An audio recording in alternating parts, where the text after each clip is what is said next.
And welcome to those of you currently present. Let me know if the sound levels are alright, if I should increase the volume, something else. I was trying to fix it earlier, but as usual, there is always something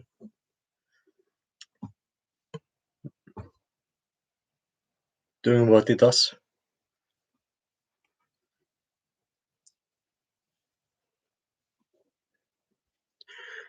And nice to see so many returning faces or names here. And hi, my day was fine. It's rained all day. God kväll.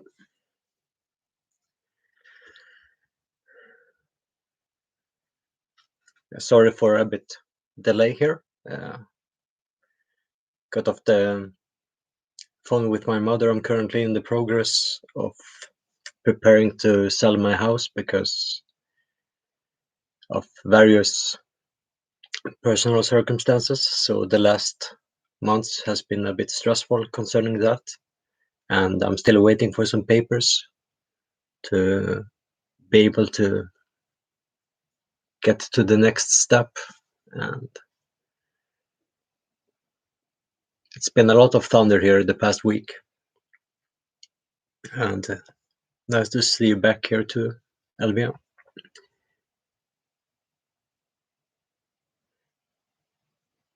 Good evening.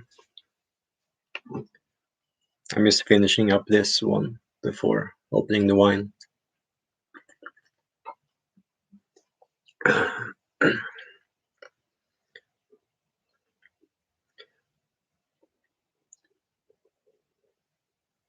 So far, like I said in the title or description, my idea for the past week was to record some videos with Johan outside, but we had rain all days almost, so we weren't able to record some of the planned discussions. We just prepared for them and talked about them off camera.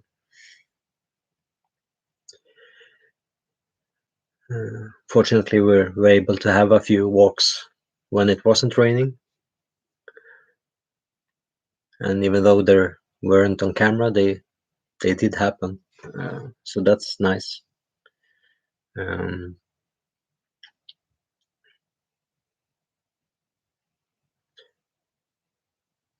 So currently I have 8 or 9 days of work ahead of me, and then I have 2 days off, which I will use to go back to the forest around my place and have a visit from my violinist, and we will record some acoustic hypothermia and consider suicide songs in the forest. Hopefully it doesn't rain, otherwise we'll simply be able to take shelter in my living room, where is the place where I've recorded my other videos previously. And yeah, I agree. Walks in the rain is very nice, but if you don't have equipment that can handle rain or heavy rain, like it was actual like torrents of rain, really intense ones, could barely stand up in it. But it was very atmospheric, like the kind you need to see and be in to appreciate it. And glad to see you here too, Zachary. It's nice to have you joining us.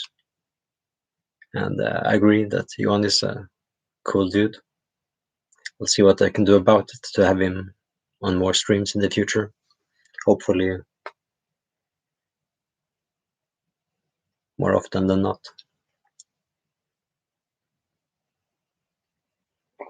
As for what guitars I'm using or have at the moment,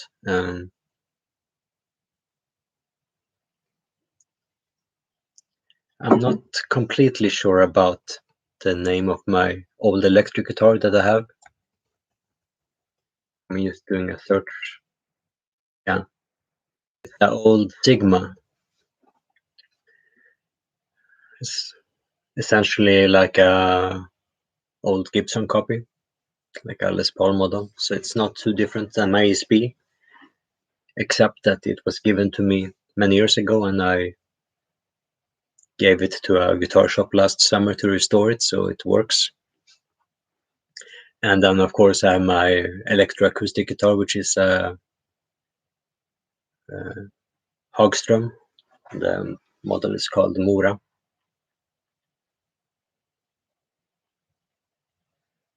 As for streams with Hans, I would like to make some, but he's in another country, and so far what I know about the restrictions, I can only enter other European countries either by quarantine or by having papers proving that I'm there for work. And currently I don't really have time for either. My schedule is busy until the middle of October or beginning of November. And then from then on, I have other plans for the rest of the year. So definitely not this year. But we'll see what the winter holds.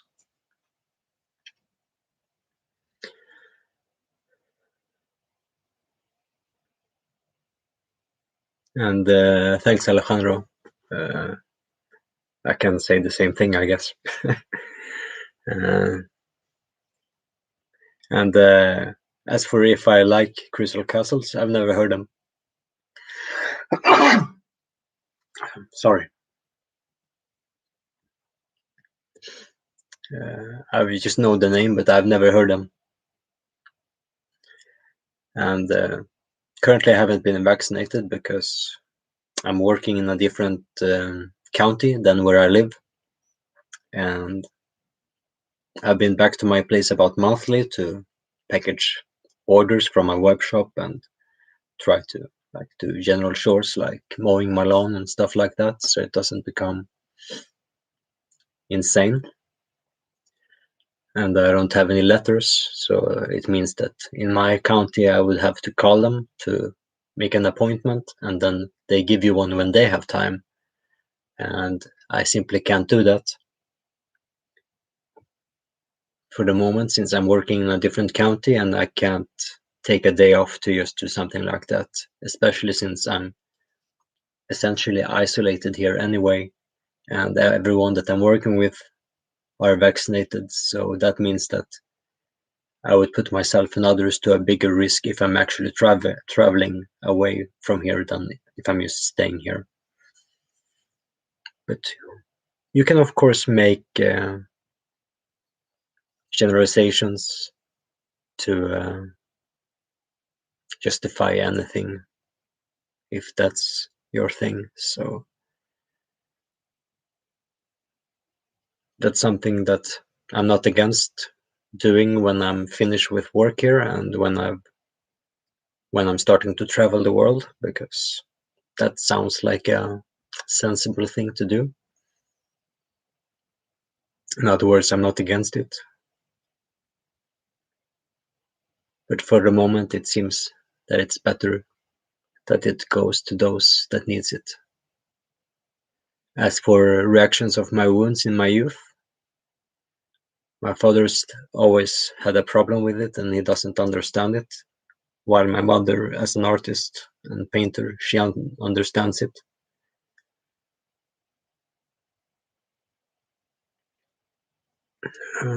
But she also knew about it for more years than he did. One day I was just tired of hiding it from him, so I stopped wearing some of the clothes that I was using back then to cover up some parts of my body that otherwise had some visible scars, and then he didn't talk for me for a couple of days. So that's that.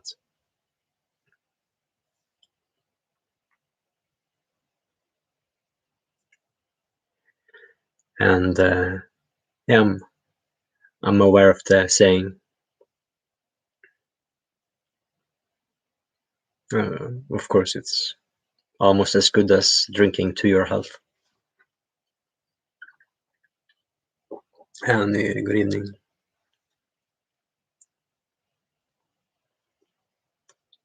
And thanks. I like my tattoos too, though I'm looking forward to getting more of them in the future. As for if my tattoos has been ruined by any of my cats, that's a matter of perspective.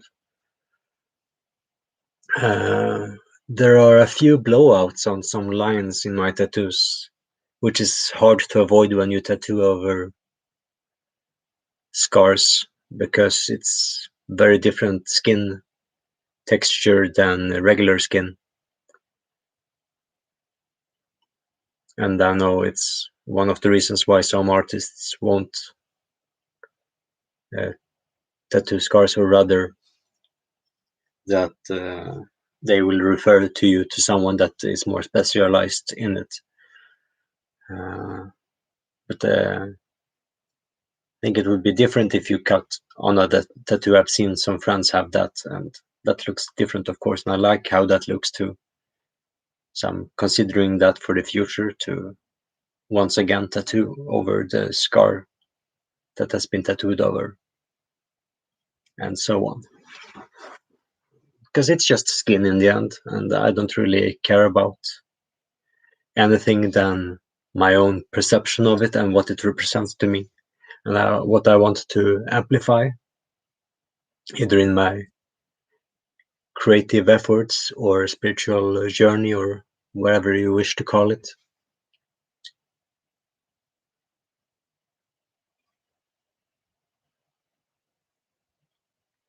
What looks like flowers are spore prints from mushrooms, and in my case, I see them as ones from psilocybin because that's the most similar looking spores. As for if my mental health has improved, because I assume that you mean mental and not metal. My mental health has also improved. So it goes in circles. Sometimes I feel a bit more insane in regards of metal, because I have some plans for one of my albums that I'm working on that will be well beyond anything that people have heard from me previously. But as for my mental health, yeah, since with age and years, if you pay attention, you will hopefully collect some tools and experiences that you have learned from, and you can implement those better with practice and reflection.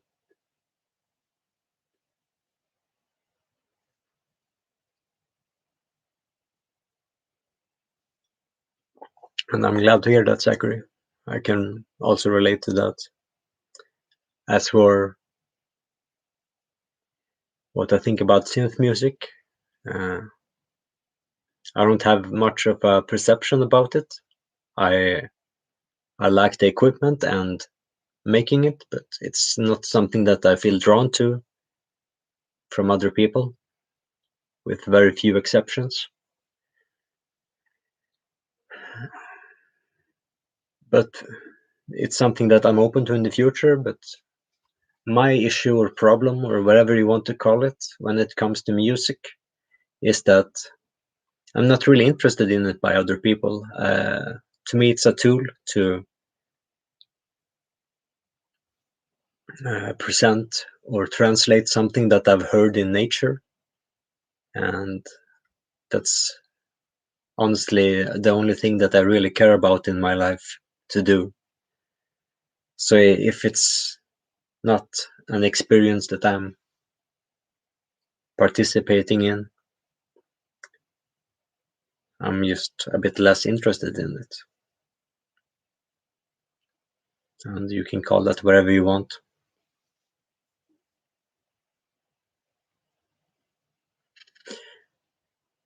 As for having any problems with showing my wounds in the past or in public, not really. Especially if I've been by myself or with friends, I've always worn like tank tops or short sleeve shirts like now. 'Cause I don't really care what anyone thinks about me, and if they're that shallow that they judge me based on what I'm wearing or what my skin looks like, they don't really deserve my time or energy anyway. I think anyone should be judged in that manner.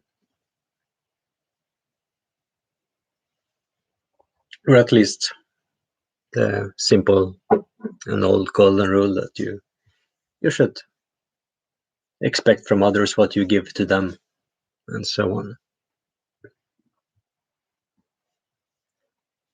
Ah.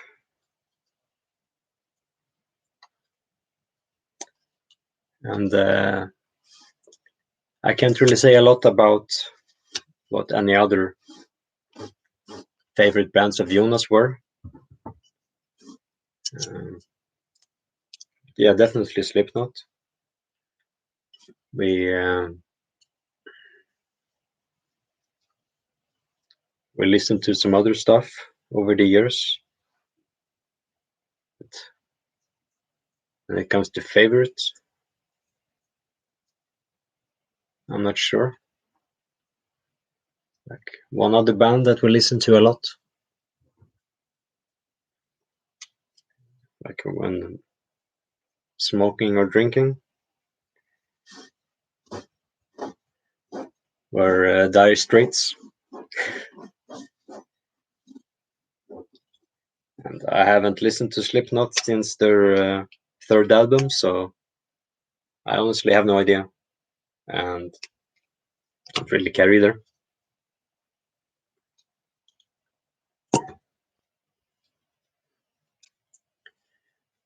I don't have anything against them, but just like with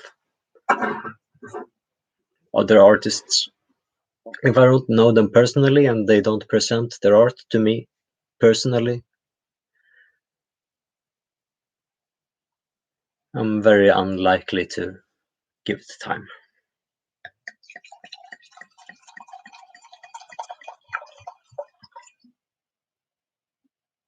That's just my approach to life.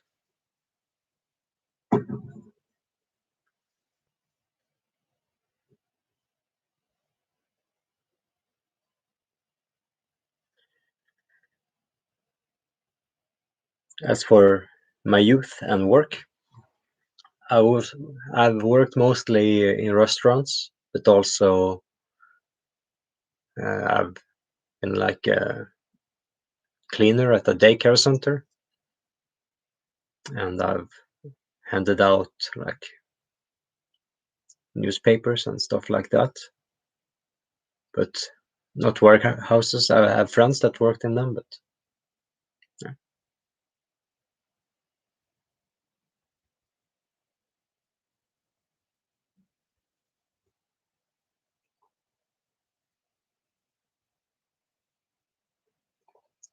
As for the connection, it's been shitty here, unfortunately.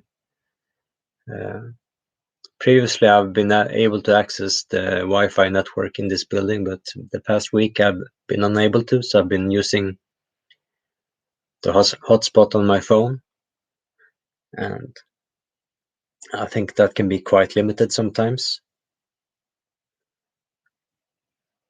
But I don't have much experience with it because this is just the third time using it. So hopefully it will work out. And as I've said before, if any levels needs to be adjusted, I will see what I can do about it. Otherwise, unfortunately, I'm a musician, so I don't really know much about computers if it doesn't have anything to do with recording music, and barely then I'm able to do anything. And I neither like or dislike Magua. I like the concept of it, but anything that I've heard from them doesn't really mean anything to me. It doesn't give me anything. I don't feel anything from it. And I've seen them live 3 or 4 times and met them a couple of times. It doesn't mean shit to me. But once again, like with other bands, I don't have anything against them or for them.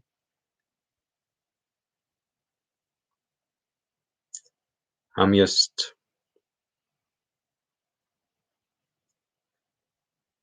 uninterested and unmoved. And my first job was, depends on which one you would count as a job. Because I worked or helped at some restaurants just for the sake of helping to get some extra money. But that was just like a few hours here and there. But my first real job with my own papers and salary and so on was a summer working as a dishwasher at a restaurant.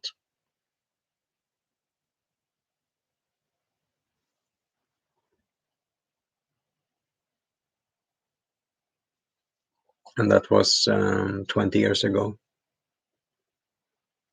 And yeah, there will be definitely more new hypothermia merch in the store. I just need to know where I'm moving first, because I can't justify printing shirts without knowing where to send them, or simply paying for transport to my old house and then paying once again to have them moved somewhere else, because that will of course be extra. And I'm not selling big amounts of anything, so that means that I would be more than likely to spend the money that I would otherwise earn on making shirts on moving them, which would be insane.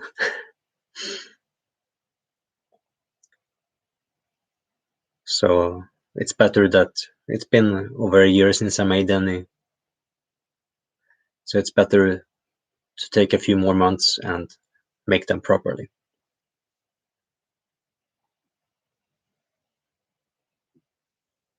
And once again, when it comes to my opinion on other electronic music, concerning this question, techno in particular, I think it's interesting as a sound study. Like, I like the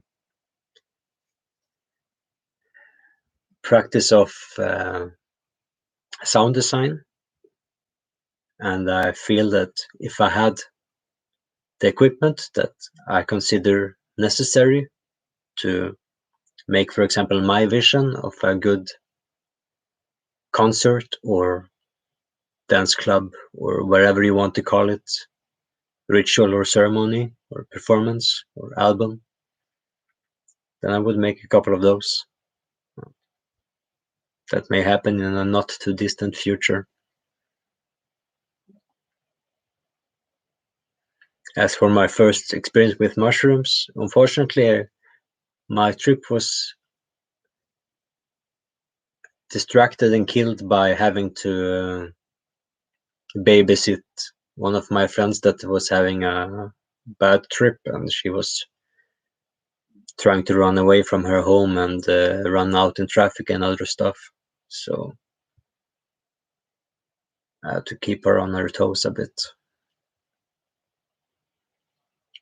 But after that, when I moved to my own apartment about a year after that, and got access to both LSD and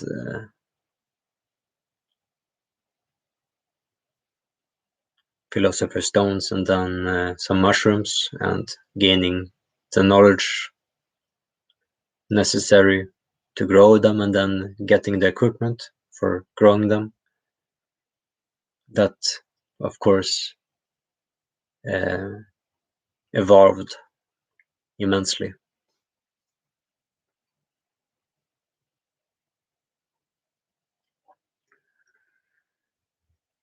As for my first experience with weed, that was just with some friends from my youth, and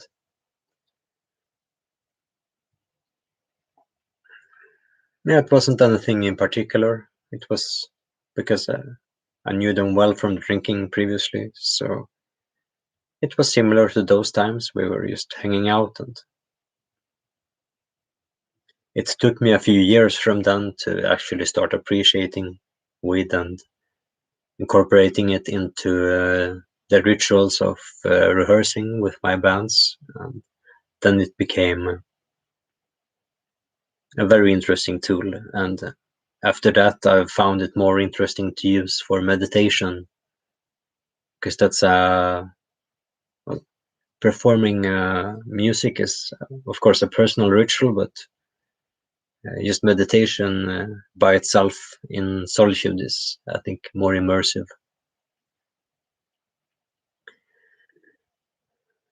As for how long I've been drawing, all my life I've been trying to, but I haven't been successful at it until maybe the past 15 to 10 years or something like that. And I'm not sure if LSD must be legalized, though it makes a lot of sense to allow it in clinical practice. While I do think that mushrooms should definitely be, if not legalized, decriminalized worldwide, because that means that if you are able to find out and learn how to grow them responsibly and use them responsibly, that's on you and no one else. And with anything else, as long as you're not hurting anyone, you shouldn't be punished for it.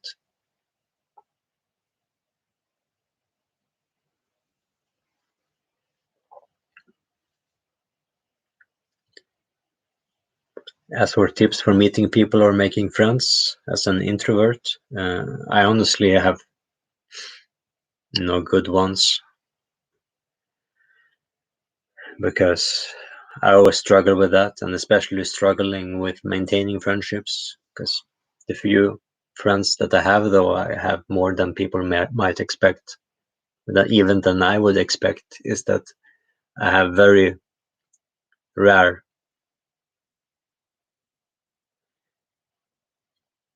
So I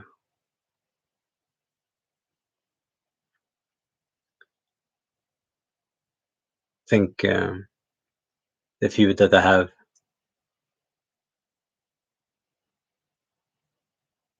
um,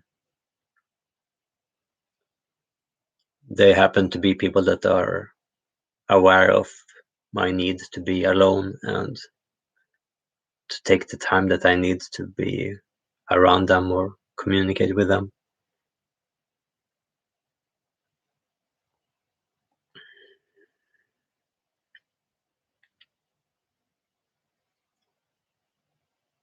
But for whatever I don't share or pay back in short term, I always give back long term. And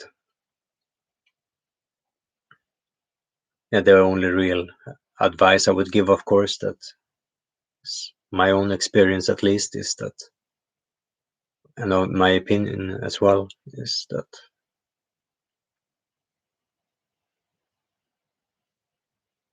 you should simply be the best version of yourself as much as you can, because that will probably attract people similar to you, or people that are interested in you, or that will lead to you finding people that you find to be interesting, and that should usually be a good start. As an example, I've met several people over the years that have gotten to know each other because they are both fans of my art or music, and some of them have even gotten married and have families now, which is pretty absurd, but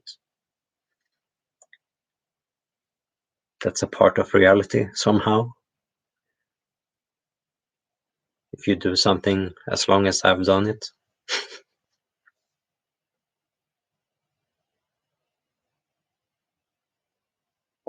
I'm sorry to hear that, Zachary, but hopefully, if you have the time to maybe rewatch where you're leaving off, there'll be something in it for you. Otherwise, there will be other times, and I will talk to my coworkers tomorrow when I'm working and see if they have any clues to something that can be done about the connection. Otherwise, of course, I am working on regular recorded videos, and then you don't have to think about anything at all like this. But yeah, I will definitely try to do more live streams, especially if the connection here goes back to normal. Otherwise, the normal here is unfortunately not that great because there's a lot of towers for transmissions and signals here. Like there's a lot of equipment on this house because it's on a mountain. It's hard to explain it, but that's why if you have, like if I had headphones on, I hear a transmission of something that I can't turn off.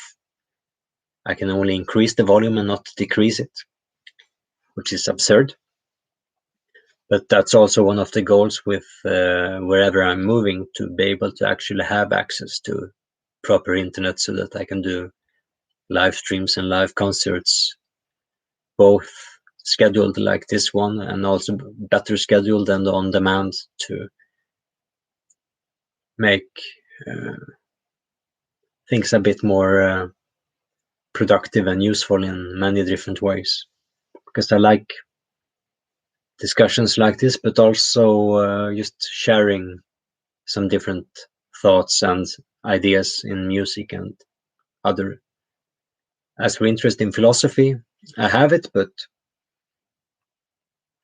I'm very busy with my own adaptation or development of my philosophy, and what I wish to someday put into like a long-term audiobook. And I'm less interested in writing a book than making an audiobook. And that's what I got this current microphone here last month for, so that I'll be able to start working on that, because my previous microphone didn't have the right depth, and I think this one is better.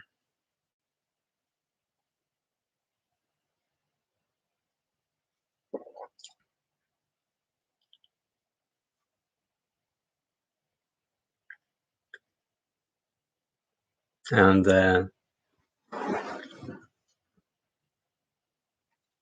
sorry, to Juggernaut, I've forgotten some details from our previous meeting in this chat, but instead of just addressing you correctly, I'll simply answer your question by saying that I'm fine, thanks. A bit tired, but that seems to be a constant thing this month.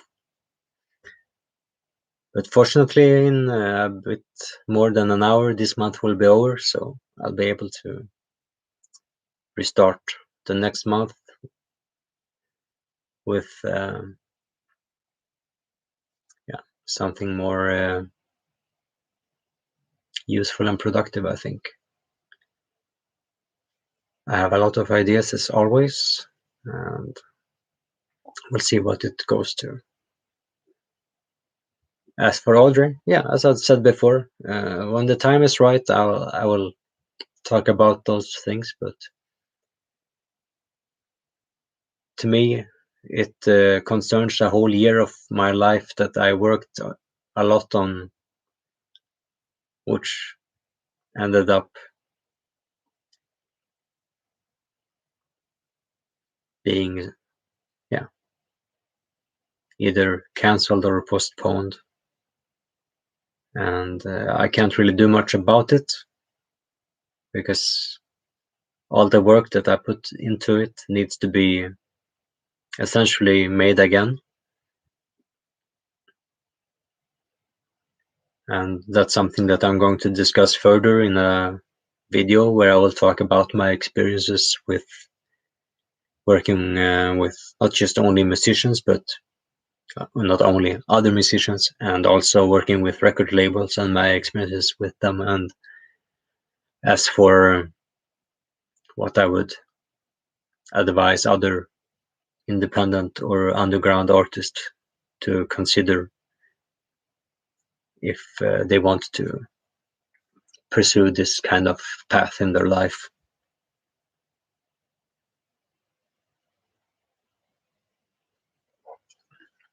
As for the right time to take LSD, it all depends on your own perception of your day and your reality, and what requirements you have to be able to enjoy your time and a day or two off.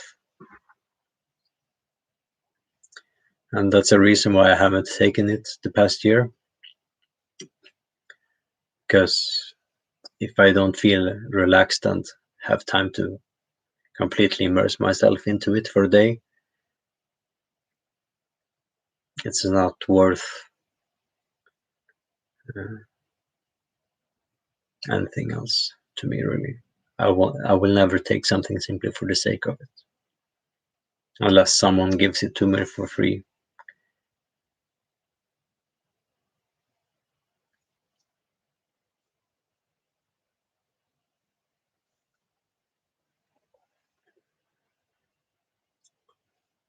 As for what I think about music style which only contains acoustic guitar and vocals, in song or songwriting, there are some artists that I can appreciate, especially if it's like if it's in the right environment, a late night, evening, or morning at a friend's place, maybe with some rain, some coffee or wine. But it's generally not something that I pursue on my own, as many other things. Yeah, I'm not for or against it. It all depends on the atmosphere.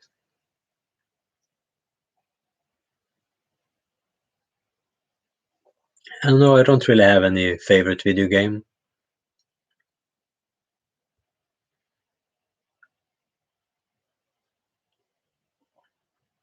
But that's another subject that I look forward to immersing myself a bit more into the future, when I just have a few recordings that requires my attention the next months first. As for what I'm drinking a Pinot Noir from Metayash.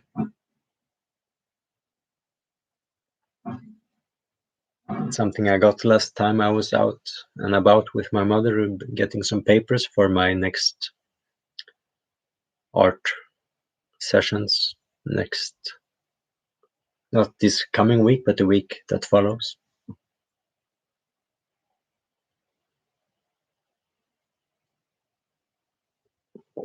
So yeah, it's a red wine from one of my favorite grapes.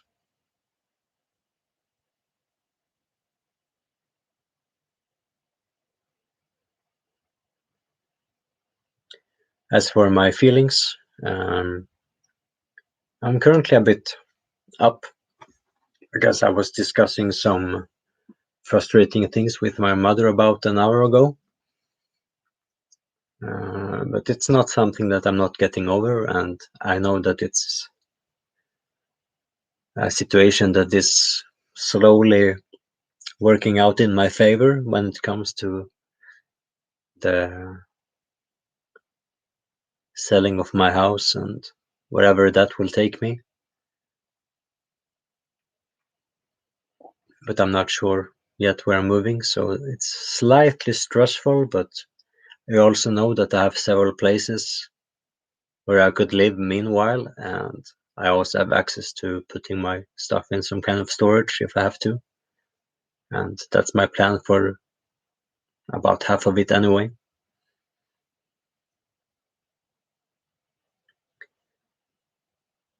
So that's kind of my feelings or mental state. Emotionally, I'm a bit meh.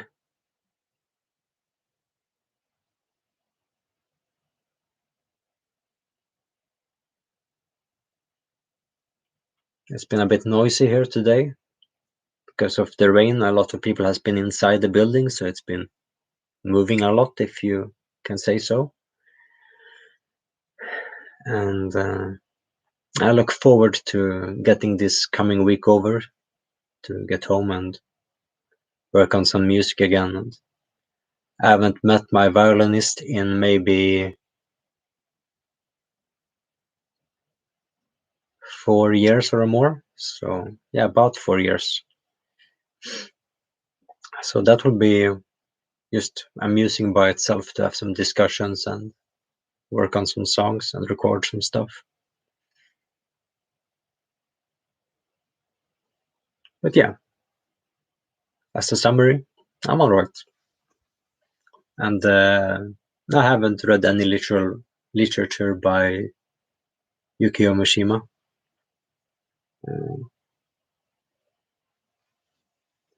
And if I experience with hard drugs and so on.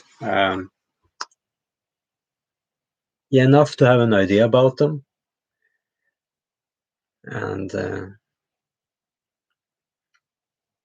I think that's a subject better suited to discuss more in detail in one of the videos in the series that I'm, as always, working on when it comes to drugs and meditation, ceremony, psychedelia, and so on.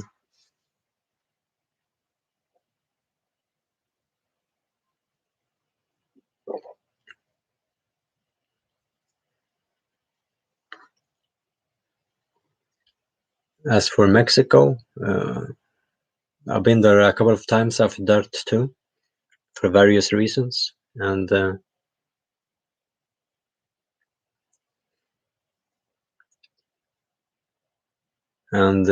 my experience has been fantastic. Very sweet and generous and passionate people, and my work seems to be valued and appreciated there, so I appreciate that too.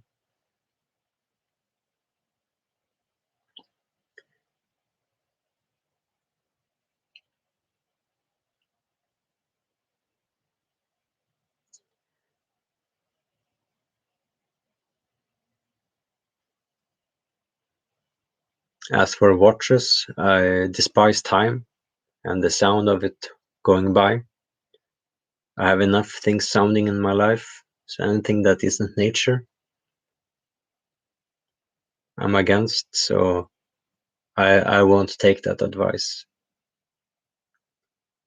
As for visiting Japan, I would love to, especially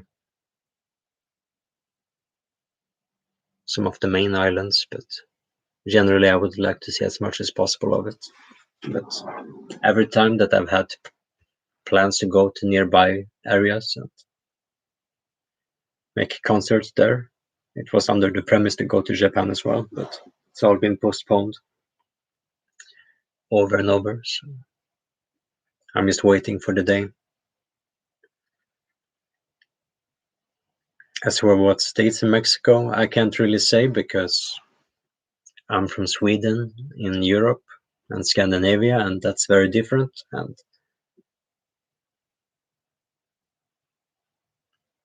I barely know all the states or counties in Sweden or in other countries in Europe.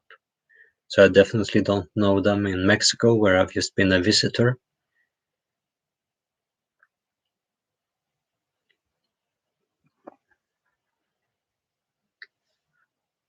I just know that I've been in more of the central parts of it. Like I've been to places that takes between 6 to 7 to 8 hours to reach by buses or cars. But that doesn't say a lot because some roads there are like snakes through mountains and forests, so it's impossible to actually know how far you're traveling. But it's a much bigger place, of course, than it looks on the map, like any place is when you actually visit it.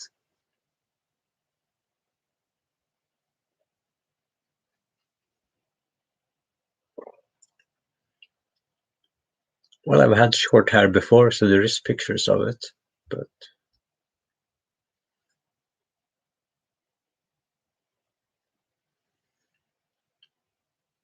and also there's videos where I have my hair put up. If you search for live videos of my friend's Svartilogen, where I do guest vocals live, you'll see me with short hair. But of course, shaved is always different. As for keeping my hair straight, it is generally this straight about half a day after I've showered. Before that, it becomes a bit more wavy and pillowy, and then a day after, it goes pillowy as well, or wavy, or whatever you wish to call it. But I have very thin hair, so it can't really do a lot. And it's the same with, like, I have the same kind of hair as my mother and my sister, so it's just in that side of my family.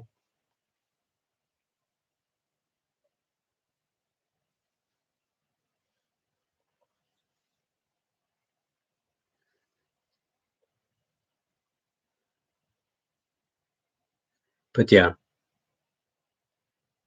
shampoo, water, and nature works pretty well. And I don't have any real thoughts about Tolstoy or Dostoevsky. Um,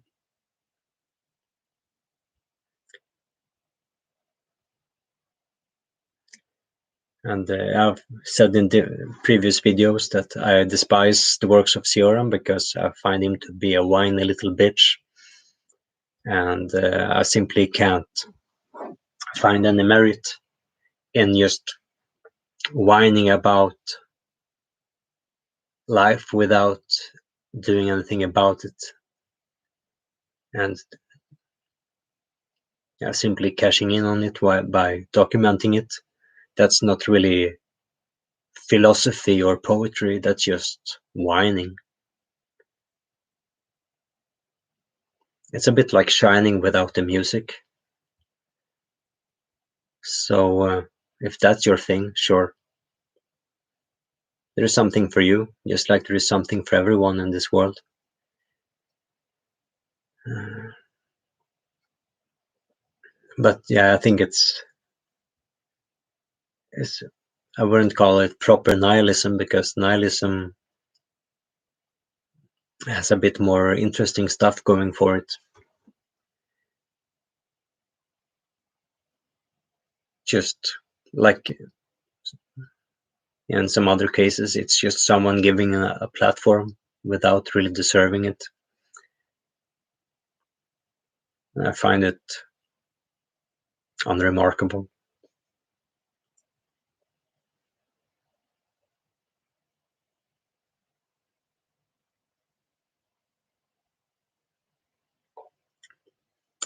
As for the reason for my pause, is that I've been working generally 12 to 14 hours a day,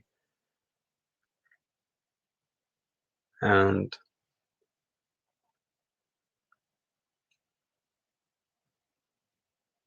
there has been a lot of my time going before and after each workday, where I've simply been preparing myself mentally and physically to bear with whatever there is that I need to do.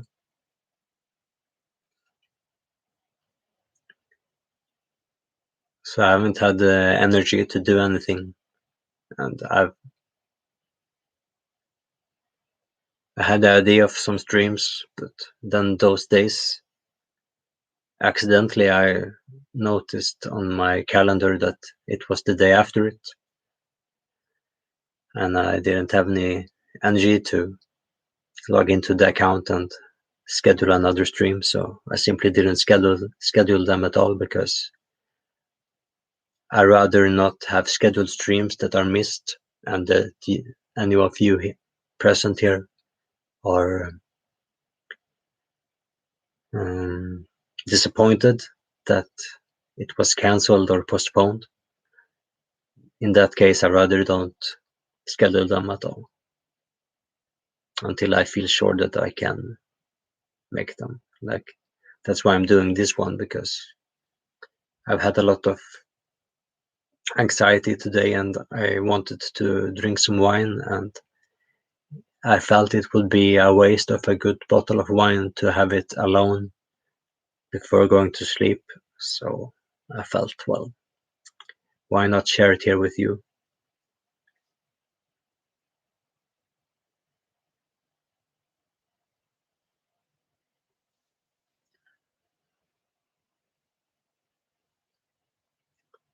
And who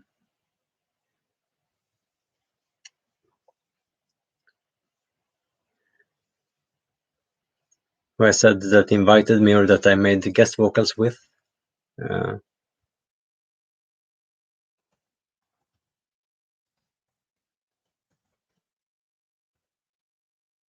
wrote it here in the chat.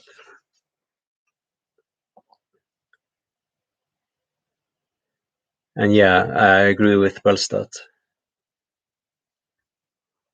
And I know what Lass is saying about nihilism. And I used to agree with that when I was younger. And I'm not completely against it, or I just don't really have the right state of mind right now to go in depth about my thoughts concerning it, because I have friends that are a bit more educated in this field, and I think that finding the time again to hang out with them and record some videos with them discussing the subject would be much more interesting than just me making a summary in 1 or 2 minutes here.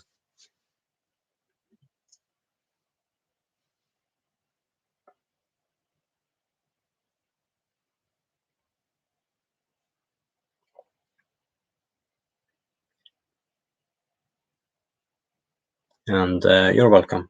Cheers. And also, of course, welcome back, Shinshu, as always. And skål, Lasse.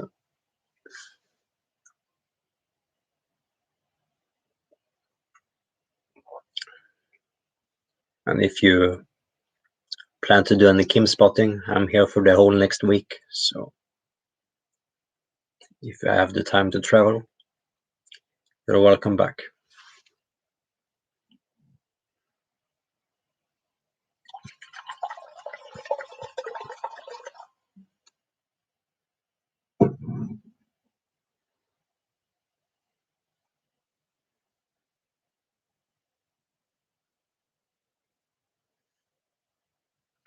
And yeah, I know what you mean about Shorin and where Europe was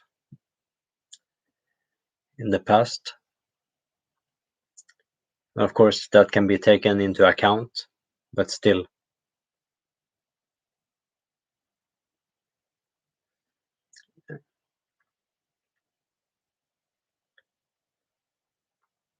Yeah, you have a good point there with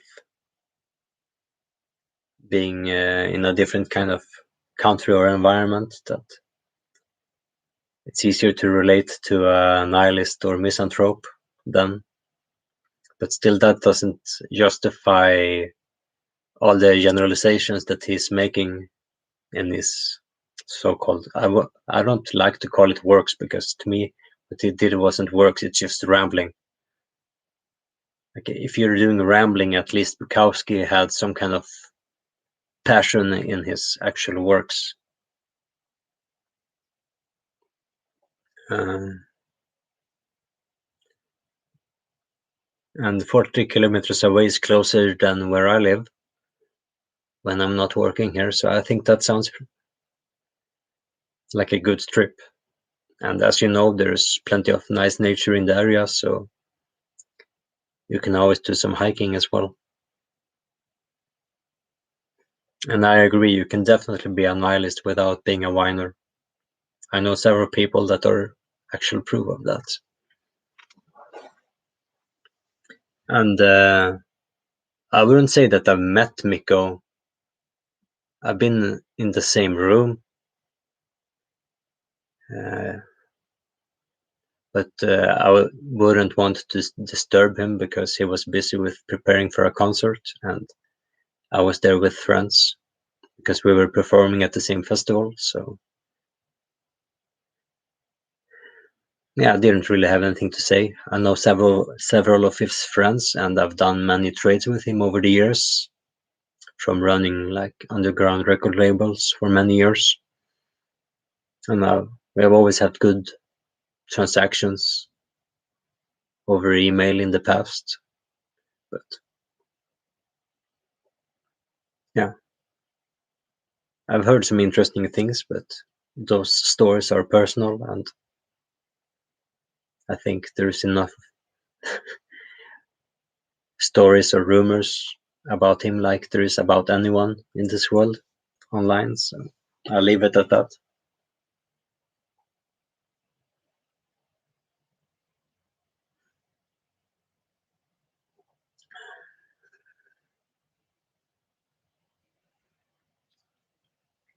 And rather than saying sorry for my silence, I'm just going to underline it for those of you that have joined the last few minutes that wasn't present earlier in the stream, that I'm making this video or stream as a bit of a summary, and also as a compensation for being too tired for making streams previously this month. And I was going to drink this wine alone in this room regardless. So my thoughts are, and have simply been, to that see what happens in the chat and see what answers I can give to any subjects that are presented to me. And I'm going to sit here drinking this wine regardless if someone asks me stuff or not.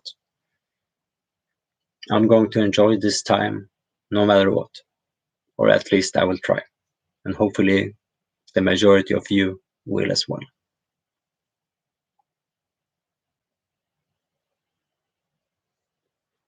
So rather than apologizing for my silence, I'm just simply going to give you the reason for mine. And if I don't have anything in particular to say at the moment, I'm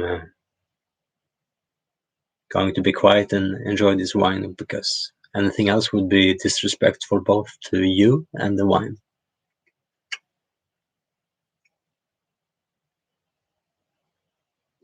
And as always, I'm glad to hear Annie enjoying Life Flower, literally in this case.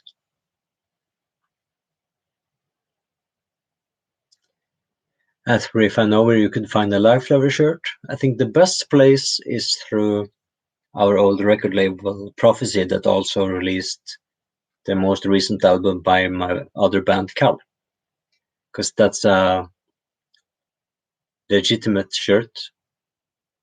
That's not a bootleg. But beyond that, this autumn and winter, wherever you wish to call it, I'm going to give them some new designs that I made the past year, because it's the 10-year anniversary of Sjukdom. So we're going to make sure to make something for that, among some other stuff. And I know the band name, but I've never heard them. So I have no idea about Hylum. And thank you. Good evening to you as well.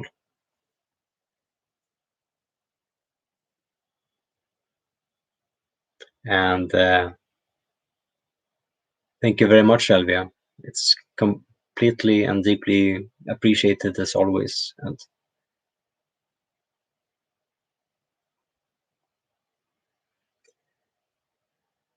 hopefully your next month will be a better one, just as mine will.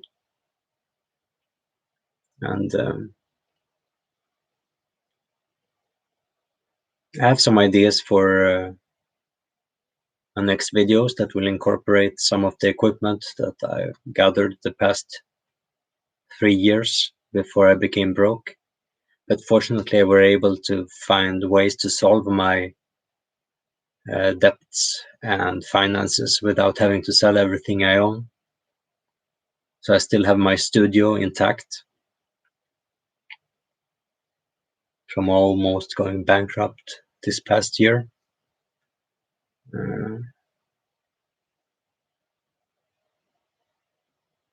So thanks for easing some anxiety and enabling me to be a ridiculous person with added devotion.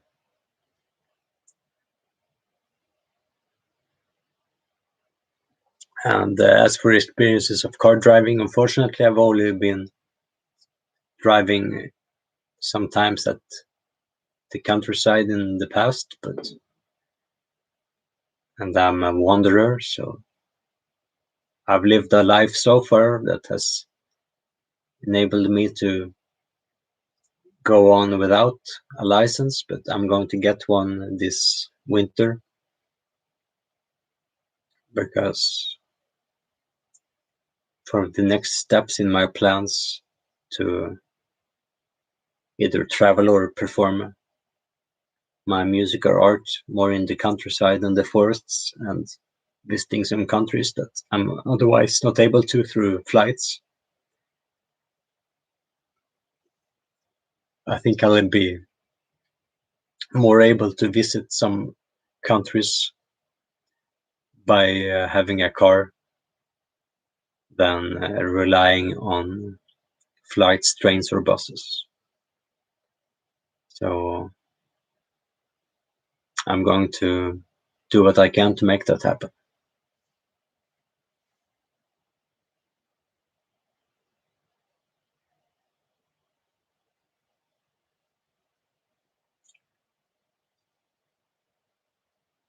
As for the stream or delay, yeah, I think that's just one of the issues with the hotspot connection, because I couldn't fix the Wi-Fi at this house. It's completely ridiculous. Like, there's 4 different Wi-Fi connections at this house, and it doesn't allow me to connect to any of them. All of that worked flawlessly at least a month and a half ago. But I will see what I can do about it. And of course, thanks a lot to Bogdan too. It's deeply appreciated. Cheers.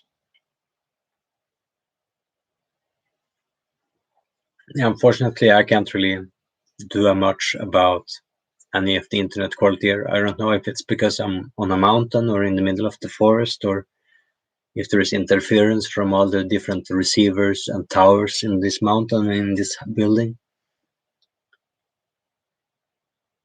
But as I said before, I was going to drink this wine regardless. So if anyone has interest in watching this afterwards, then you're welcome. Otherwise, come here next time and join me.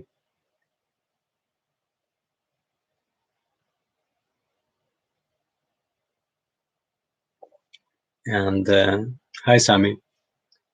And yeah, of course, I would love to visit Chile, and it's in my plans for the future. It was in the plans last year, but as everyone knows, the world got a bit put on hold back then.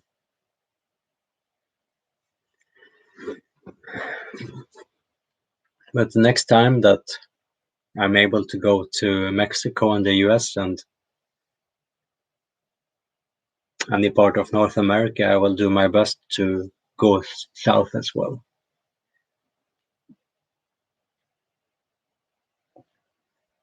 ask for advice on learning meditation, I think wandering is always a good start, because then you'll learn to be in the moment while zoning out and learning how to shut out intrusive thoughts and thought patterns, because you're doing something else that creates or forces activity, and you can create like a pattern then.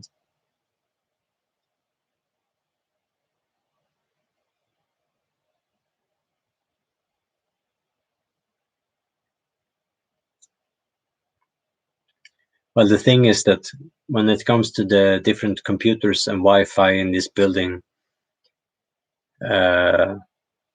like there is a whole room of transmitters here. It's connected to comic and other stuff.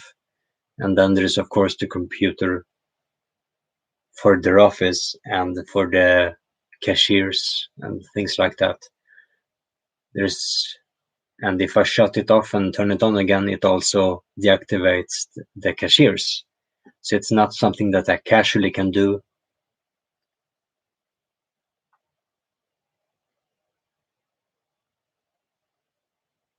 So it is what it is.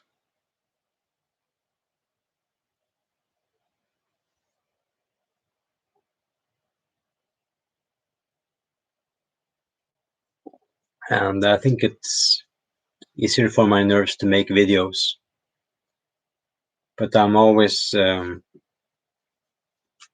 struggling a bit with my surroundings, because I feel if I'm not in the right mindset or mood, I feel like I'm not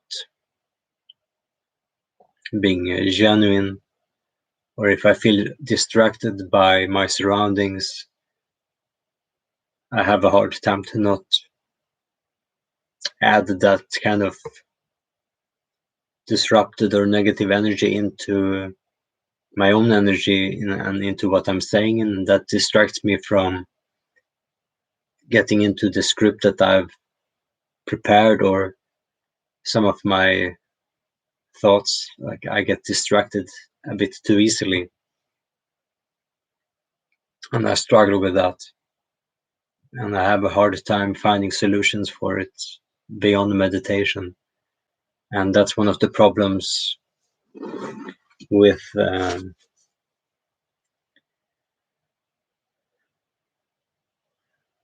that's the main problem I find when I work and have just 1 or 2 days off each week, compared to being unemployed. That sure, I earn money, but most of my creativity is becoming paused and put like a postponed thing, because it can take me a whole day to get into the right mood or mindset to be creative and productive. And because I live half a day to travel from here where I work, I need to always spend half a day to travel to be here on time for work for the next day. And sorry that you couldn't stay longer, Elvia, but thank you for dropping by and for your help and all your devotion. Thank you very much. Cheers.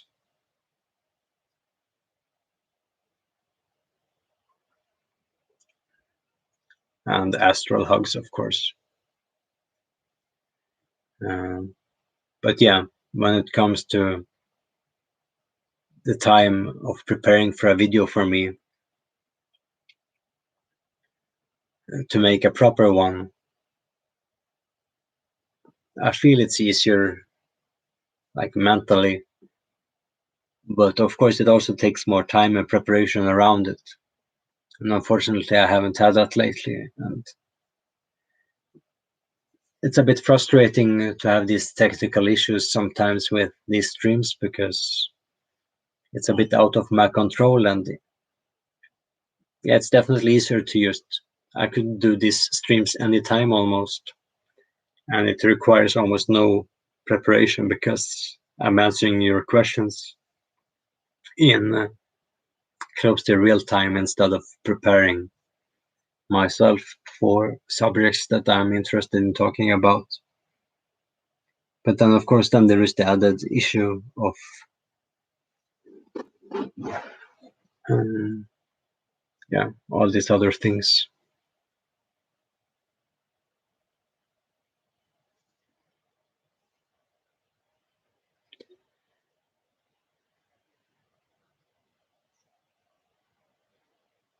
And no, I haven't played World of Warcraft. It's not my kind of style of game. It's not for me.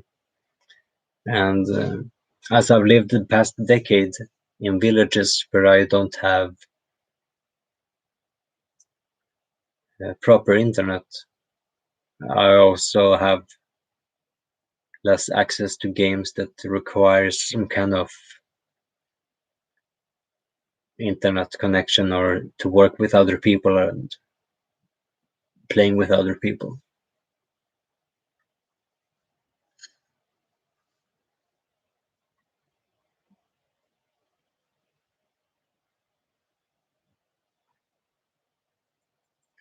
As if I believe in a soul, that's a matter of perspective, I think.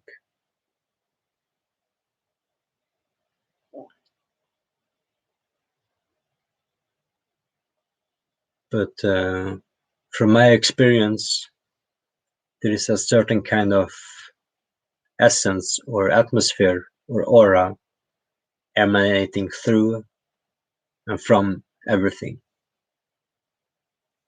And in certain states, you can experience or feel it more than others.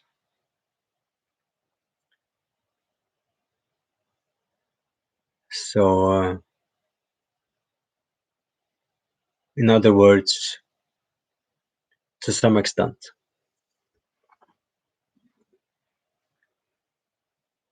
And hello in captions.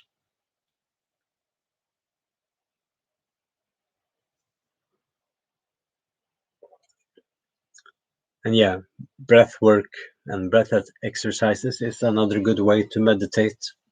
It can be very interesting.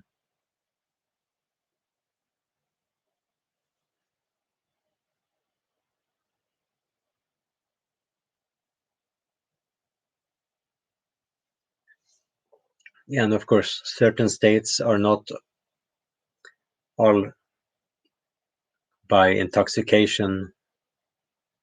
I've been sober plenty of times while experiencing something spiritual or out of body in the forest.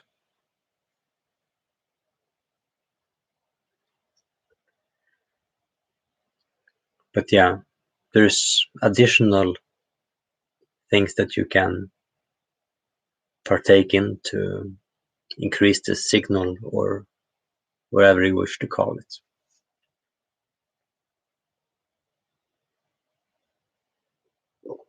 As for releasing material of musical project, if I advise about labels, I mentioned that earlier in this stream before you joined, I think. I'm going to talk about my thoughts and experiences with labels in a future video. So if it's not urgent, I advise you to check that out when it comes in maybe a month or two. But beyond that, I would say that it's always better that you put it on like YouTube or Bandcamp than anything else. Like staying independent and owning the rights to your own material is worth a lot, especially long term. And I have to learn that the hard way.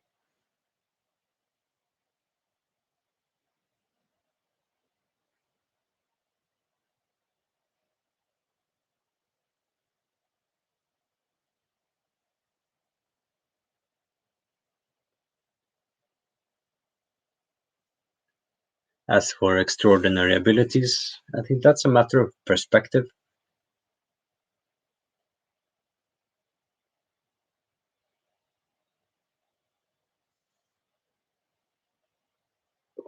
But yeah, I think there is something in what you say.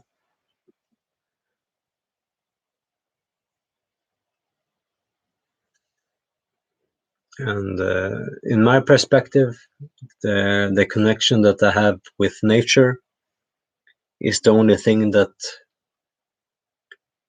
makes me feel that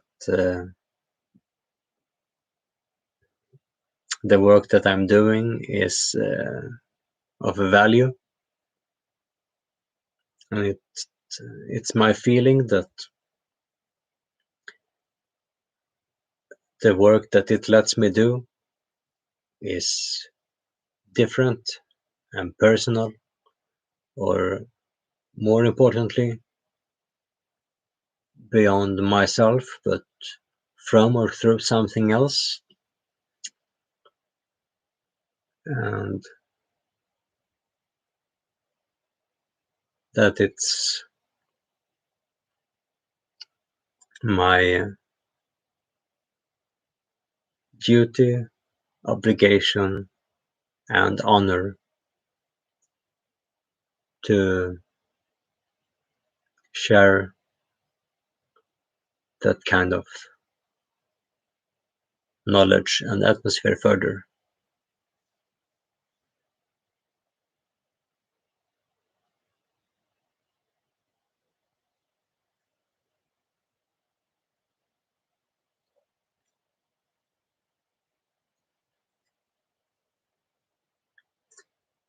Yeah, I think I'm not really familiar with the term Stoicism beyond hearing it or reading it. But if someone asked me about it like you do now, without any additional information, I couldn't say anything about it, and I would just be a human question mark. But as for Buddhism, I can relate to the philosophy, kind of, but I don't really know much about it. I feel that I've heard about it a lot, and I read a lot about it.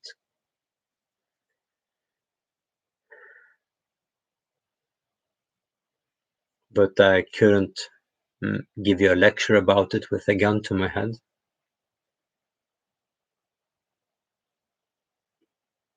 But I wouldn't mind reading some books about it when I have the right time and mindset. And as for cycling, yeah, it's been a big part of my life over the years, simply from not having a license. And it's like a hate-love relationship. I don't mind it, but I prefer walking. And the main reason why I would use a cycle instead of my feet is to save some of the pressure it puts on the feet, since it's like 3 times faster. And if I like Stribor, it's a matter of mood.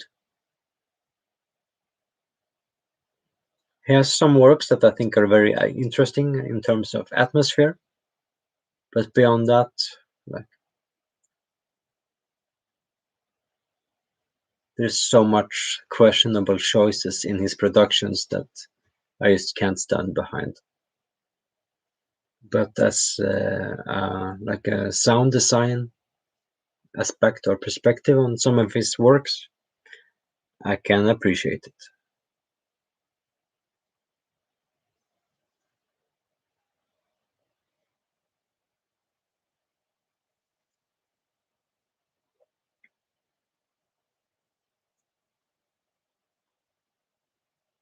And yeah, I think Lassie is correct about Hinduism, Buddhism, and mushrooms.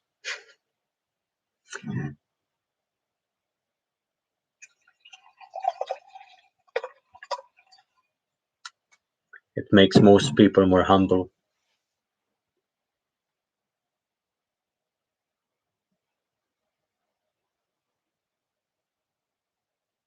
And Sami, I haven't.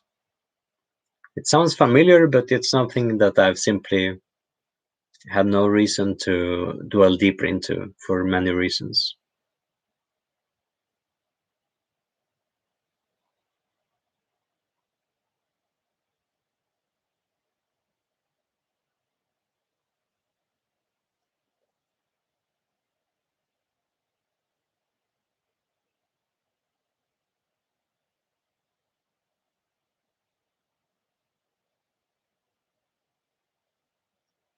And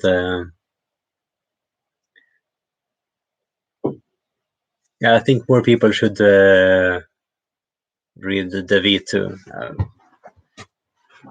I've just read a few excerpts in the past, but it's been interesting. And I keep forgetting the name because it's not in my general vocabulary. But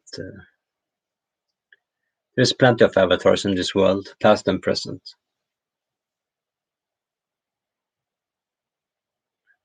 And when it comes to philosophy, I think since it's connected to life and living, and then like a very obsession,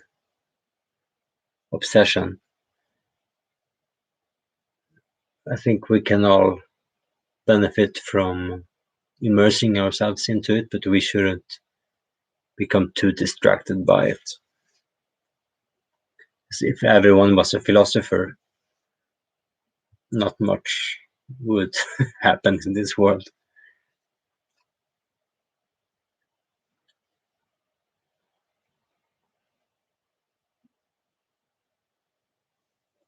And yeah, I would love to return to Austria, of course. It's been a while.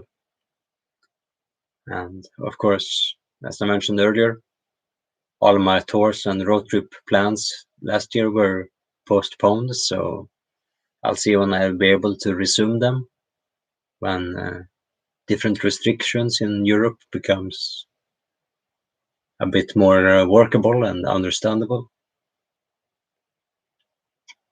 But yeah, I'm making preparations to see what I can do next year. And nice to see someone from Ecuador too. Greetings.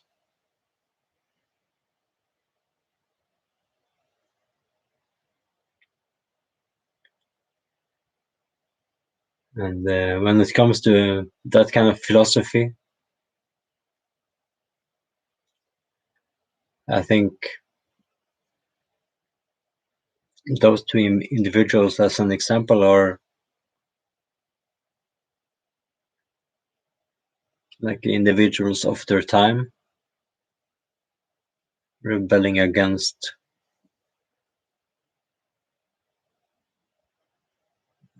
stagnant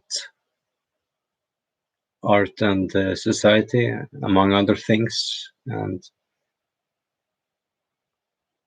they wouldn't have been heard unless they were blessed by having other people of influence around them, because they were pretty meaningless by themselves, but they were powerful voices somehow,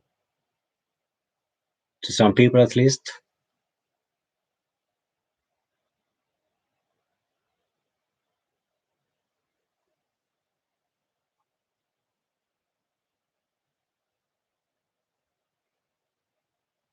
I'm not sure what the cookie stream means, but please educate me further.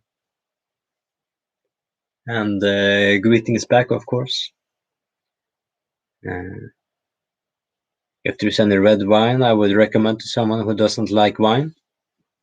Does it have to be red? And does it have to be wine? So I'm a nerd when it comes to drinking and alcohol, and it depends on if you like something bitter, something sweet, or if you don't mind acidic stuff. As an example, there's plenty of wild or sour beers that can interest people.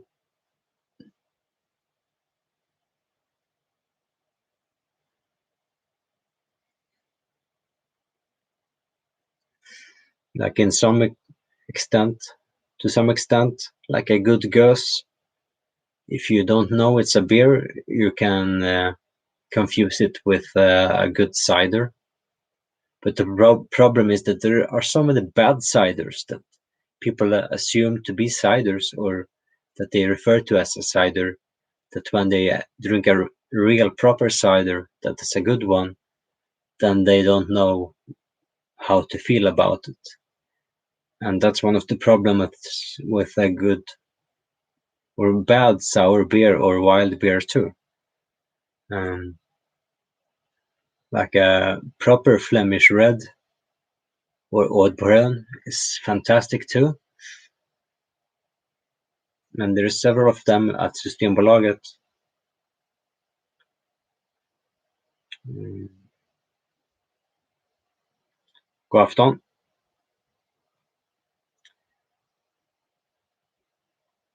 As for bad experiences with wine, uh, if you like sweeter stuff, there's a sparkling wine from Italy called Lambrusco, which is fantastic, especially refreshing in the summer because you generally drink it cold. And it's a bit lower in alcohol. I think it's 7 or 8%. And it's not too expensive either. And it's in most Systembolaget stores. It's a nice drink.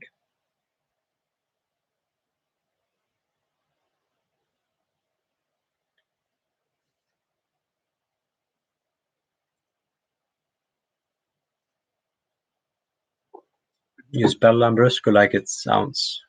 Uh, and yeah, you should find it in most stores.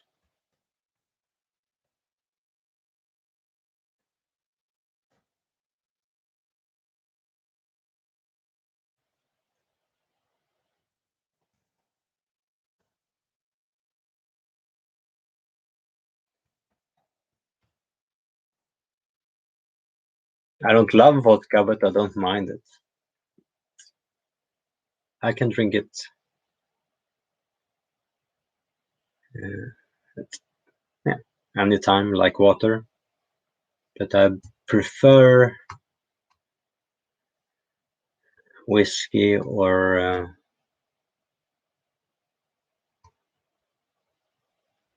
other things. But yeah, I can drink vodka. And good night, Juggernaut. As for Elvia, welcome back, or nice to see you returning, regardless.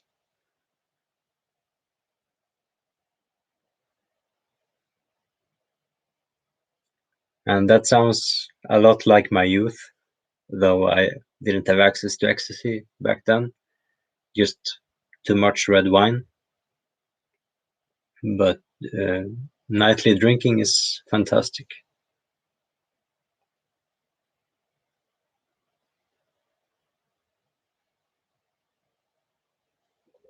Yeah, when I come to Chile, I will definitely drink a lot of wine, and then I will be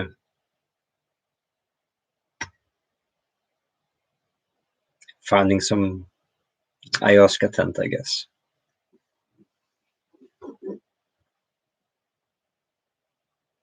because I will going to the north afterwards.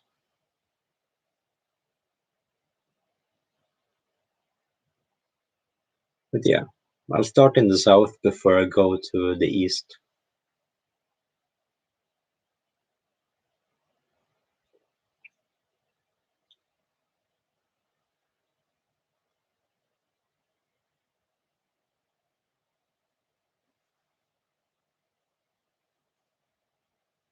It sounds like a nice time. It's hard to have a bad time with the red wine. You really have to look for it.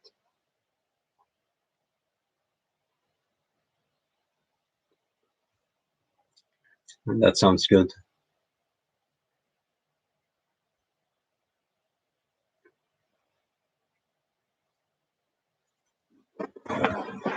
As for the question from you, Enki, I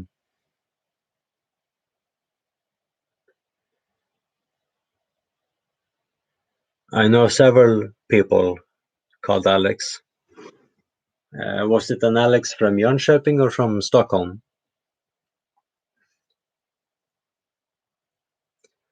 Because I had two different Alexes on that Life Lover show, and one of them were one of my friends, and he were in the audience, and he's in some of the pictures with me, because I'm grabbing his face with my bloody hand, and I accidentally punched him a few times in the face with my microphone, and I accidentally, in my drunken state, screwed apart or disassembled the microphone, and he helped me to put it back together. But yeah, he was present at the concert, but he wasn't in the band back then. But he's been like in the lineup to be like a replacement live guitarist in case someone would not be able to go on tour and so on. But then, of course, the band stopped completely.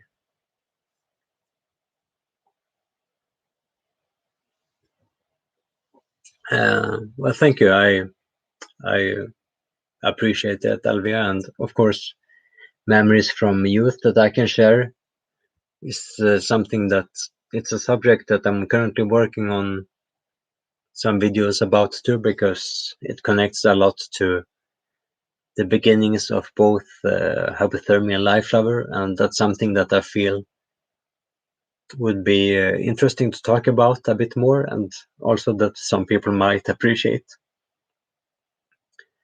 as those experiences are not only connected to creativity in my bands, but also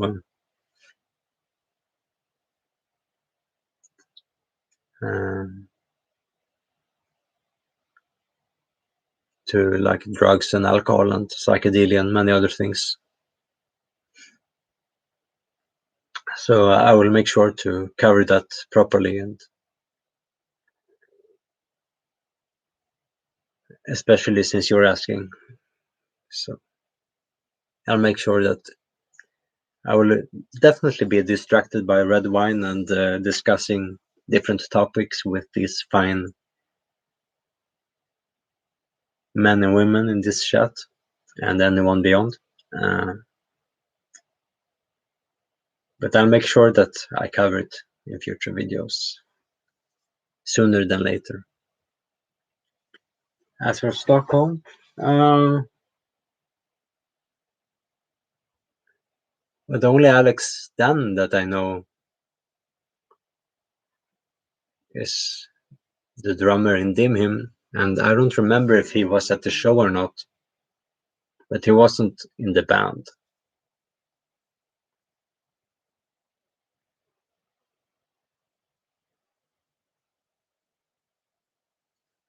And Shinshu, that sounds like a pretty good party to me. As for my opinion on Falcon Beer, I enjoy it. But as many other things, like sometimes you just need a beer. Nothing special, fantastic, or out of the ordinary. You don't need a reason to drink a beer beyond perhaps not being at work or in a car or wherever. If you're at home and you have some hours off, you shouldn't need to make an excuse.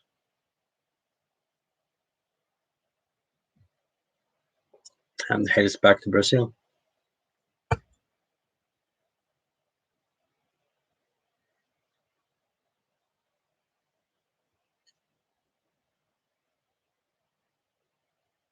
As for what happened to the guy that called Jonas a life lover, some years later, he shut down his so-called death-worshipping black death metal record underground label, uh, while in the emails selling out his remaining stock or inventory, claimed that he would donate any proceeds to the Martin Luther Children's Help Society, or whatever it's called. Like, it's a Christian foundation helping starving children in different countries. I'm neither for or against it. I just find it a very life lover thing to do by someone that calls himself a death worshipper, that also uses the term life lover as an attempt to ridicule another devil worshipper or Satanist that doesn't know a specific term of Satanism in a casual conversation. Um, but yeah, his label stopped working a few years after that, but it gave us a good name, and we had some other ideas first, but I thought it was funny.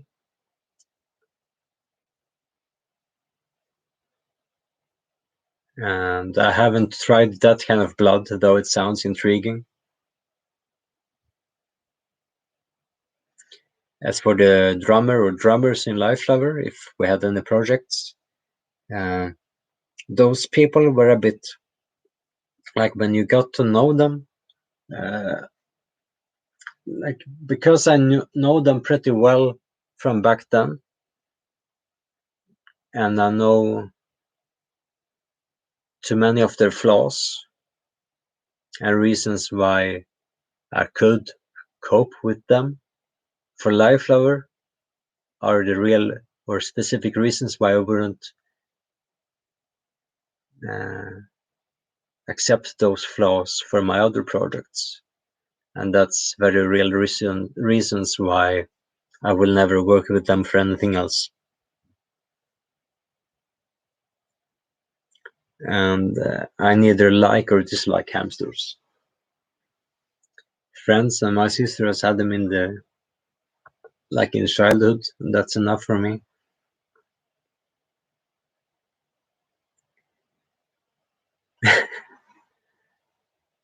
And I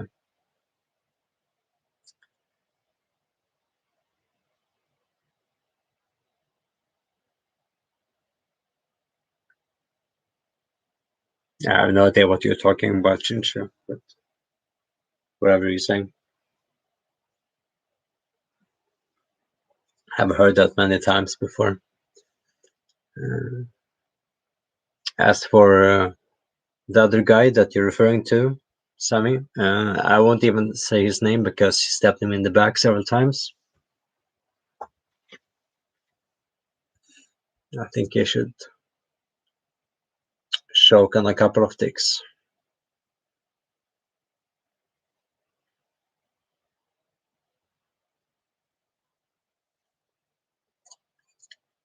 Unfortunately, not his stepfathers that raped him in his youth, because that guy hung himself after getting out of prison. But maybe a few others.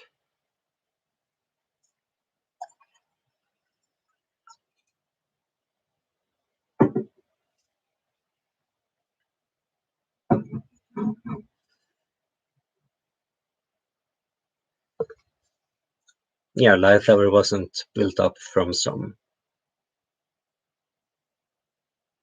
regular kind of people or friendships.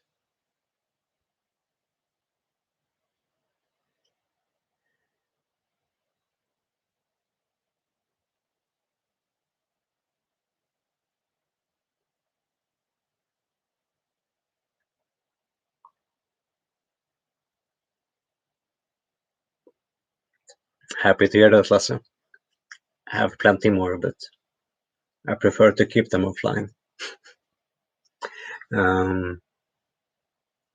And I haven't stabbed anyone several times in the back, but several other people have stabbed me. And my relationship with Niklas is dormant, I'd say, to put it kindly. I don't mind him. He seems to like talking shit behind my back, and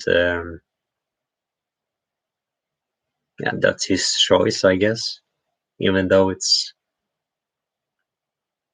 completely unjustified and unmotivated, but whatever.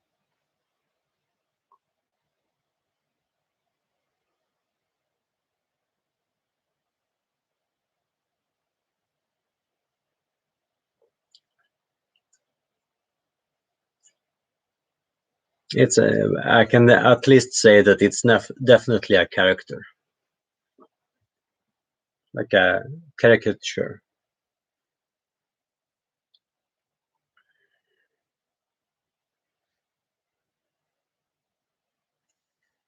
And unfortunately, when it comes to labels, there's no one really worth writing, because they are so fucking spoiled, and they have always been spoiled.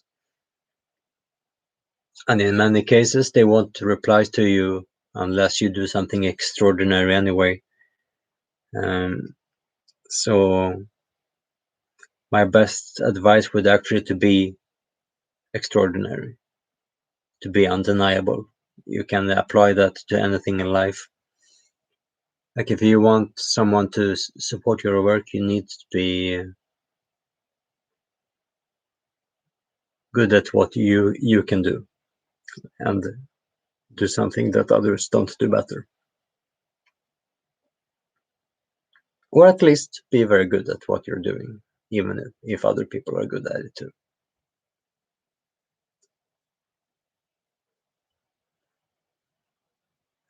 Because if you rely on other people to realize your vision, you will always be disappointed. But if you can find a compromise and make some of your vision come true and stay independent, for example, through YouTube or Bandcamp, that's always the best way to start. And if your work is good, people will approach you. Because even I am completely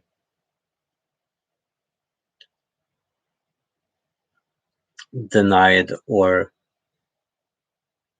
ignored by most labels. Even though I feel I have something that I can show them and contribute,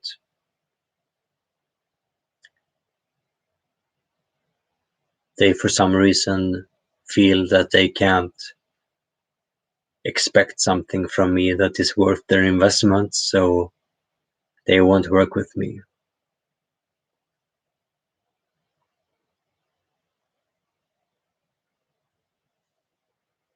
And I haven't talked to Ravenlord in a couple of years, but we have always had a good relationship, so I consider it being just as good as it was a few years ago, because we haven't done anything to harm it.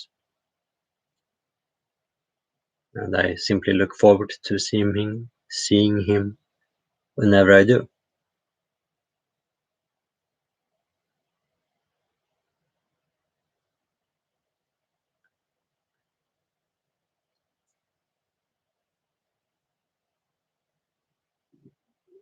As for getting a pet, I have no idea. I always travel too much, so I don't have the time.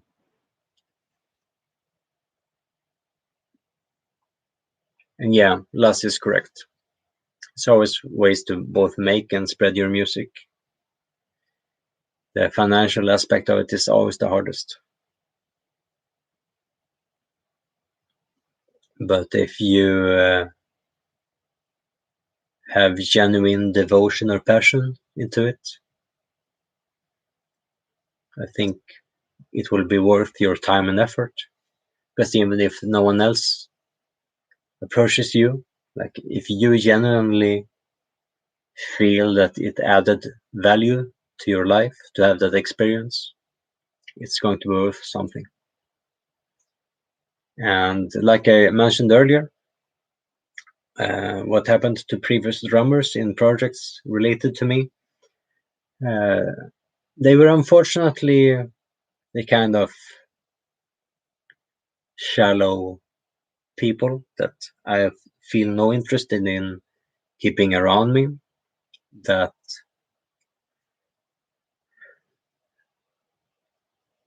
I made it clear to them that unless they step their game up, I'm not going to give them an easy way to continue what they're doing, and they run away from their responsibilities and cancel out of all of it.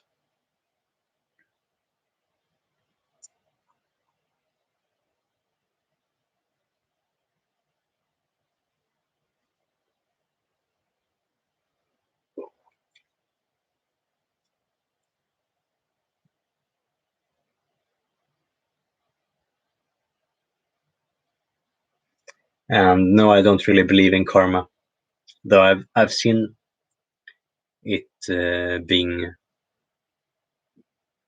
or happening kind of from time to time, but all of it can be also summed up to coincidences. So yeah, you can say that to many things or about many things.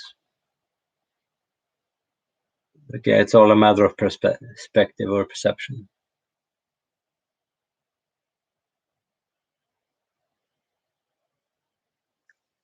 Well, I'm not sure if it exists anymore, but the store where I used to, like, I don't remember if it was 10 or 15 years ago that I got a bibliography or a biography, like complete works of Boyd Rice, and also one of my shirts. And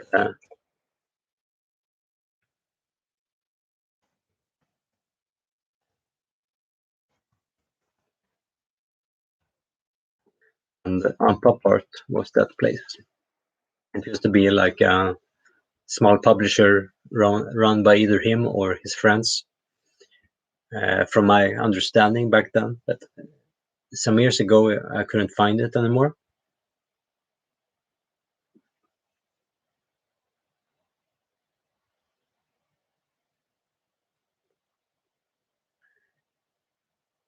And yeah, I think Elizabeth is has a very good perception of that when it comes to karma. That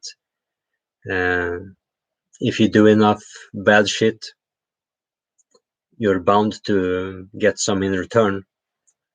And I think that's one of the main reasons why I always considered that doing or being the best that you can, even though it might not bring you success or happiness or wherever, it's a better route to choose, because it simply feels more likely that you will run into something good if you are good. And ghost stories, I can't really say a lot about it. And yeah, I don't mind you writing in Swedish. It's a shame for some of the people in the chat, but that's their problem and not yours. If that's the way that you're comfortable in communicating, that's fine by me. I'm used to all languages in that aspect. That if you're talking to other people in the chat, then go ahead, as long as you don't disturb other people. But yeah, of course, Swedish and English are the languages that I can read. And of course, if you have to write in Norwegian or even Satan forbid Danish, then sure, I can read it and reply to it. But I prefer English and Swedish among all.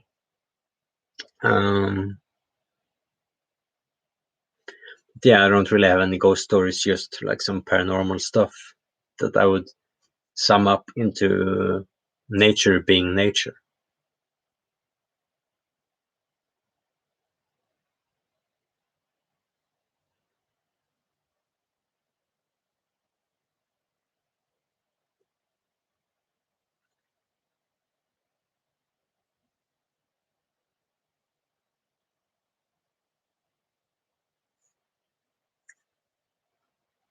And I've never heard of that company, Lasse, so I'm not sure what you mean.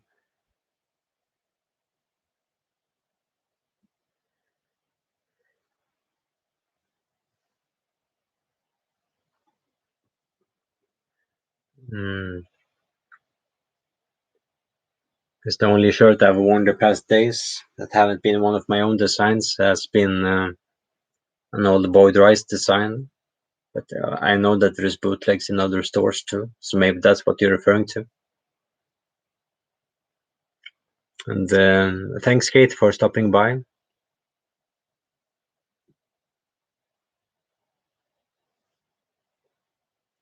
Yeah, that's what I mean. That shirt with "Love is doing whatever is necessary" is an old, I don't know if it's a Boyd Rice design, but it used to be available from the Unpop Art web shop like 15 years ago, and that's where I got it.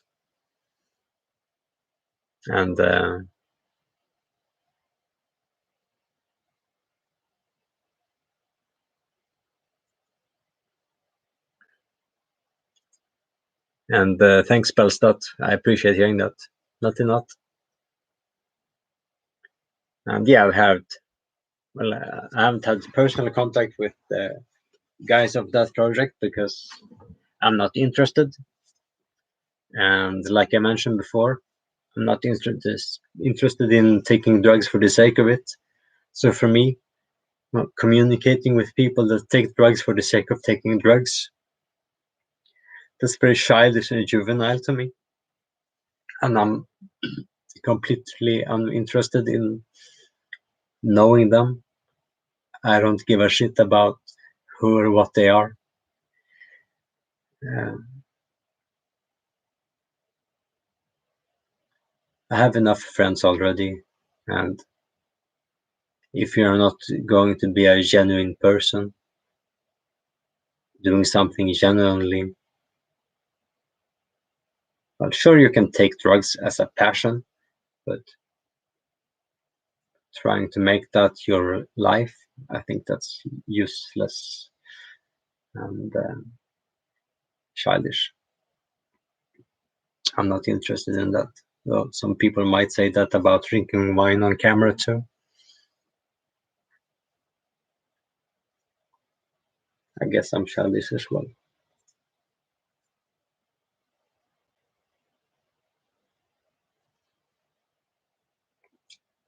And yeah, I could say something in Danish, but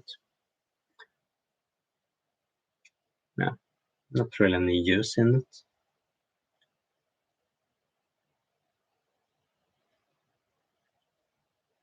Because it would, same as if I'm doing like a British or Scottish accent, it would just be like a caricature of it. And currently, I'm more than half of a bottle in.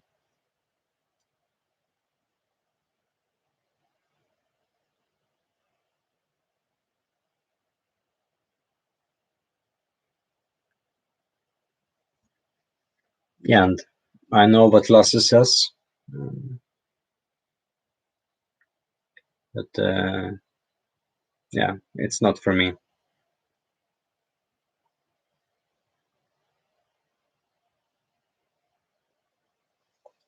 Sometimes when I'm in Mexico for a longer time, like the time that I've been there for 3 or 4 weeks, I started to understand it better. But now I've been away from there for over a year now, so it's very gone. But it's in my future plans to relearn it and be able to speak it because I think it's an interesting language and it has a lot of interesting history as well.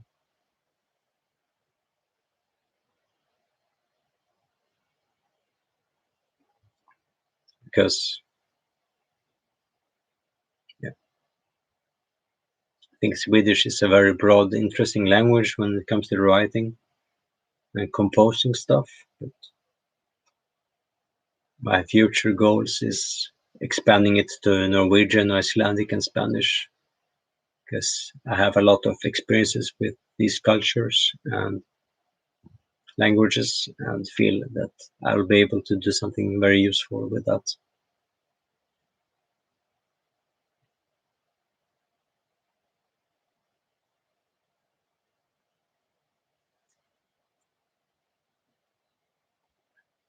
Well, it's a bit weird that since I started calling my work ritual black metal a decade ago, more people have started calling themselves that too. I have no idea what that's about, but since some of these people ripped off my bands when it came to music a decade ago, I wouldn't be surprised if they also take my philosophy and try to make it their own too. Since they failed with stealing Hypothermian Life Flower, maybe they can steal me somehow, or my essence, whatever that is. But if they're that shallow and that useless, go ahead. There's enough of me that, yeah, I'm more than enough. So take some chunks.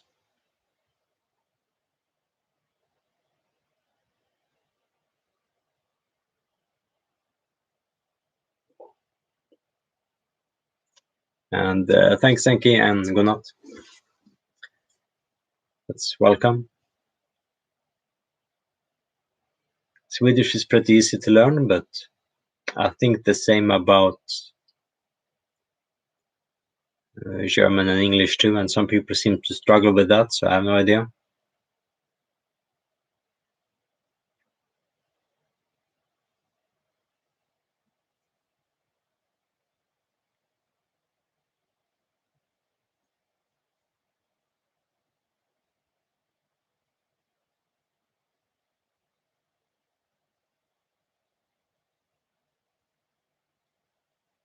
As for if how I feel about the Japanese language and aesthetics, to me that's very interesting because it's very different from my own experience and ideas.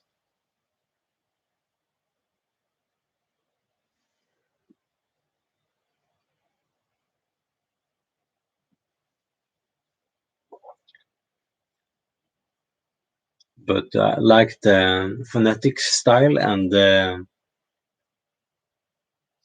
it's a bit poetic and melodic, just like my language is.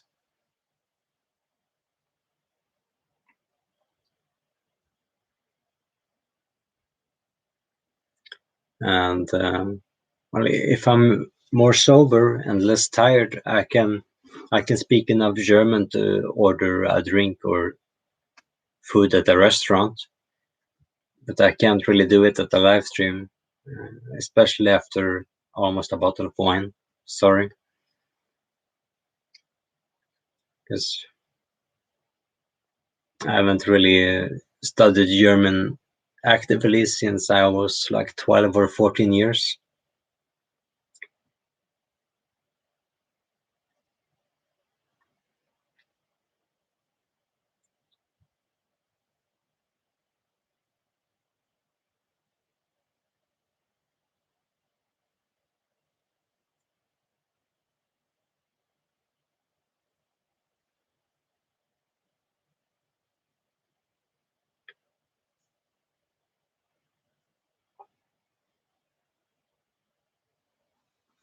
And I agree with Marcel.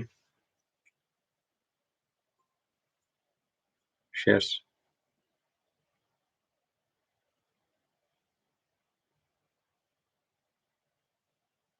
And thanks, Bogdan.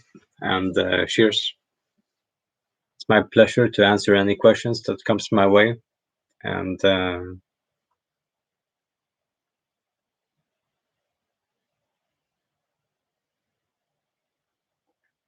I think it depends on where you go to Sweden when it comes to socializing. It also depends on what your goals are for like a work environment and social environment. but it's not really harder than any other country in Europe, except both Norway and Sweden is more expensive than the rest of Europe when it comes to both living and expenses like food and stuff like that.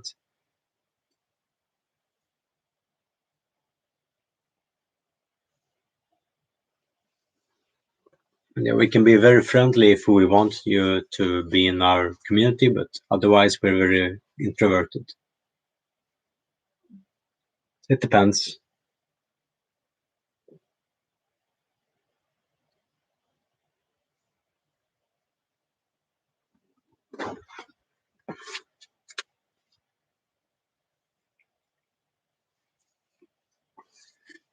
I don't get what people say about the German grammar because we have similar things in our language here in Sweden, except that, of course, the German sentences are just written backward and said backwards. But beyond that, the different terms are similar when it comes to the he and she and so on.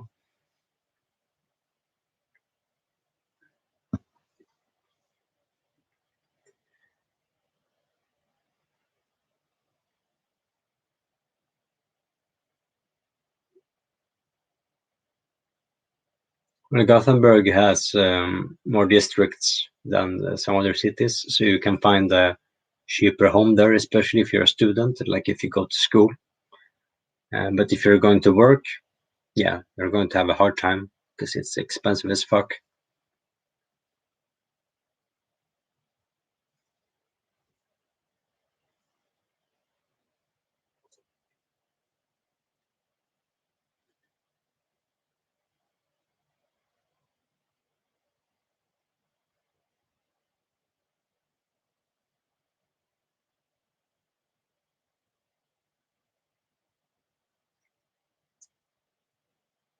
As for if I've forgotten any drawing, I've never forgotten about any drawings or paintings, but unfortunately, the best time when it comes to making paintings, I have a certain kind of standard about my work that I need to be met. And if I don't feel that my paintings is good enough, I'm not going to send it out. I'd rather throw it away or burn it, which is what I do to between 70 to 90% of anything that I do. I throw it away or burn it.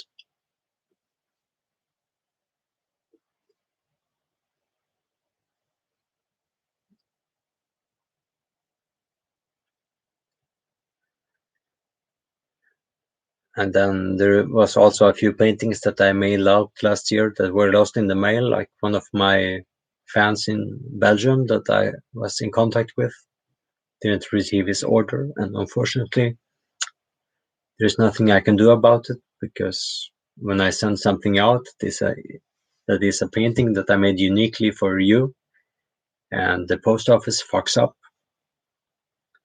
I can't really replace it like a shirt or record.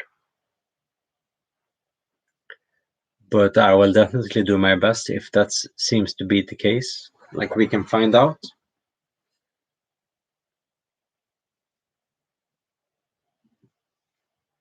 And so far, I'm just able to speak German and Swedish.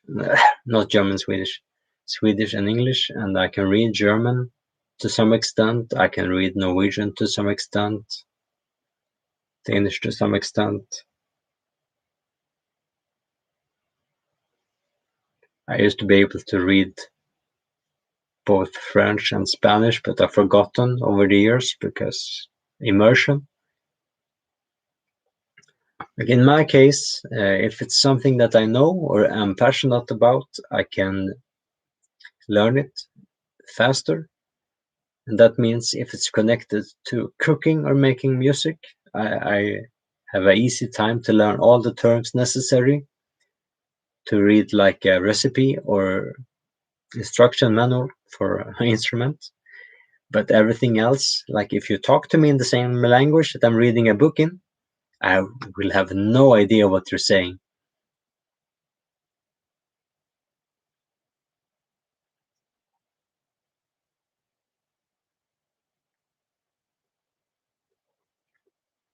And yeah, Mushishi is fantastic.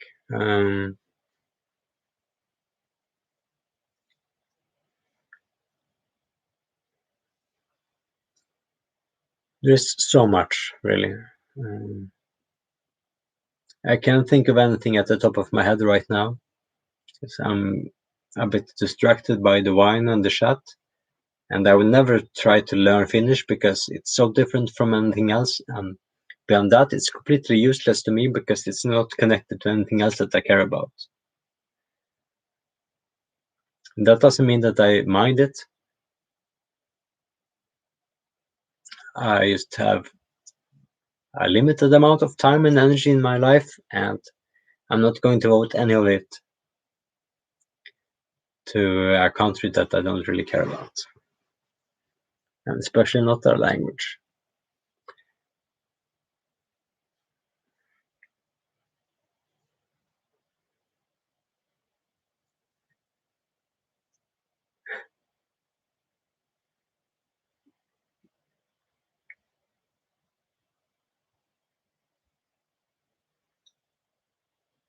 Well, I would call myself poor, but yeah, there's a lot of Russians asking me questions, but I can't speak or read Cyrillic, so that's their loss and not mine, I guess. Uh, and favorite food? Well, who doesn't appreciate a good burger or pizza? Even though that's not the healthiest choice. Like I can make a pretty wicked soup or salad if you like simple stuff. Unfortunately, I don't have a proper kitchen where I live right now, and it would be weird to put a camera in the kitchen where I work.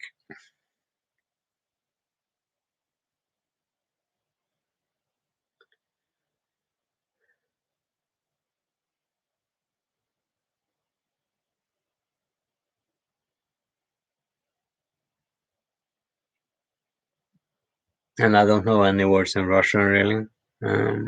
It's too distant from where I live. Uh, and yeah, I've been arrested just for stupid stuff like jaywalking and shoplifting and stuff like that when I was younger.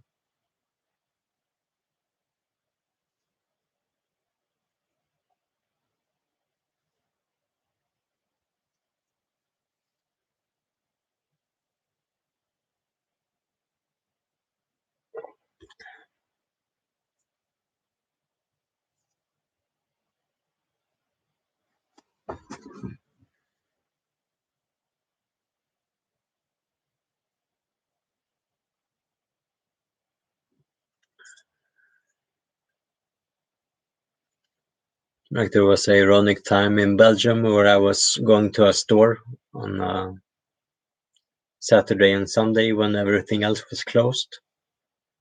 And it was literally a dead street with red signs, and I walked through it, and for some weird miracle, or the opposite of it, the police that has a station like 2 blocks away from there drove by and stopped and ran up to me and stopped me and insisted that, yeah, you were jaywalking while there was no one else there, but for the concept of me being in a position to endanger someone in case there would be traffic.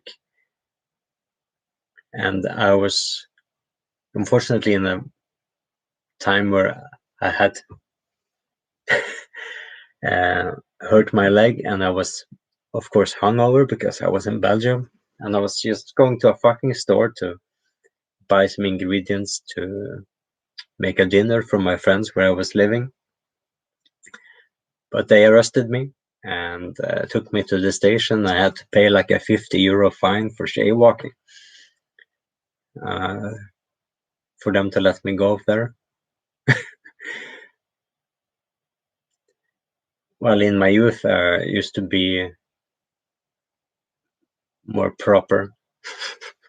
I, because I used to steal a lot of beer and cigarettes from the local stores and sell it to other kids simply to pay for my own habit of smoking and drinking. And after a year or so, they started to notice that there was a lot of items missing in their stores, and they started adding people to look into stores, and I ended up being arrested. But yeah, my stories are very stupid and not cool. And of course, I've been arrested at like airports and at borders for having like weapons and being drenched in blood and stuff like that. And people have asked why I'm drenched in blood and why I have so many scars and wounds and why I'm carrying batons or scalpels or knives and things like that. But back then, like I either gotten away with the warnings or I had like to just pay like €100 fine or something like that. But it's just very casual, minor stuff, just stupid bullshit.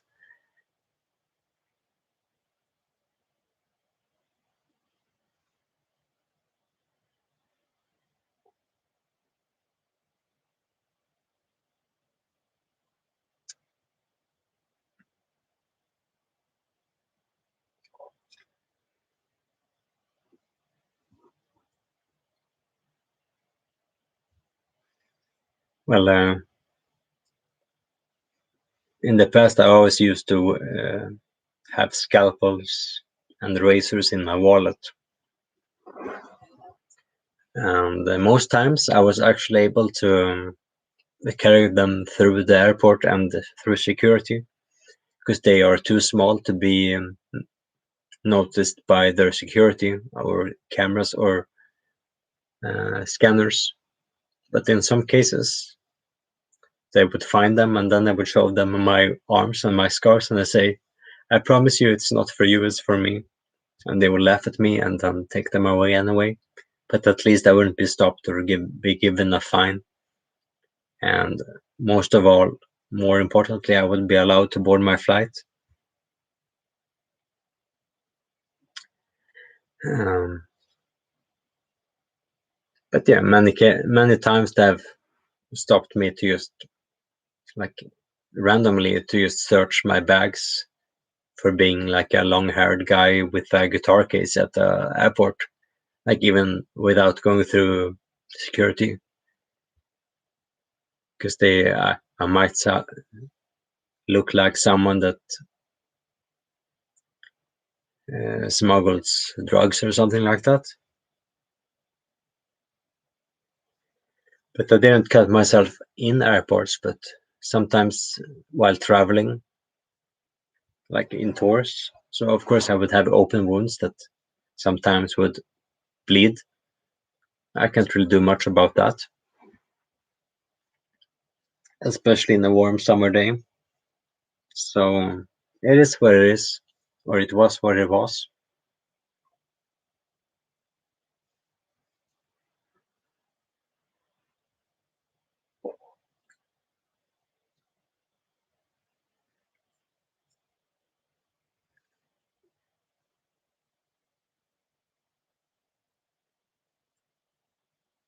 But then there are some other stories that I'm reserving for videos because they are hilarious and ridiculous.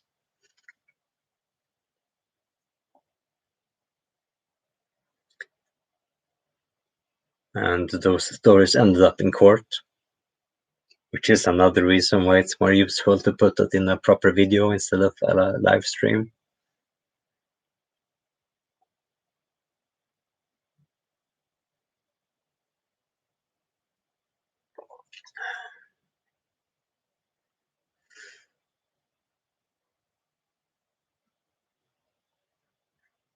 And to return to the subject of public places, I haven't cut myself in airports, but I've consumed insane amounts of weed in airports for them to not confiscate it in the controls. And that's been interesting.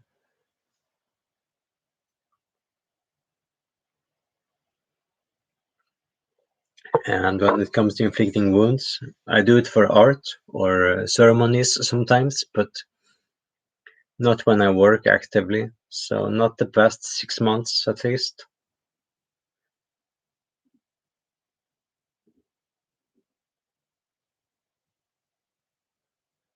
And yeah, I've definitely been Kim spotted in Belgium before.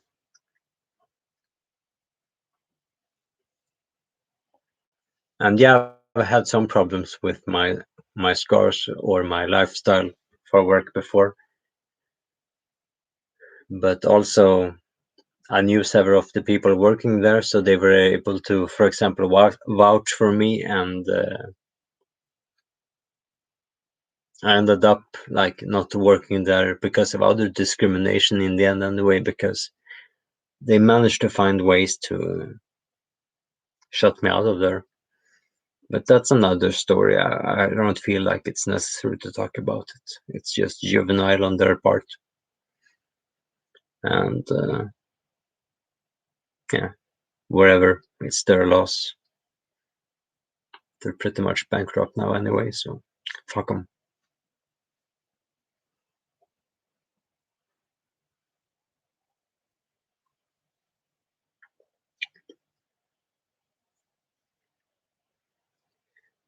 As for cutting myself when others were around, or friends or family, yeah, it used to be like a fraternal, friendly kind of thing. Back in the Life Flower days, we used to have parties where we drink and smoke weed and take pills and cut each other.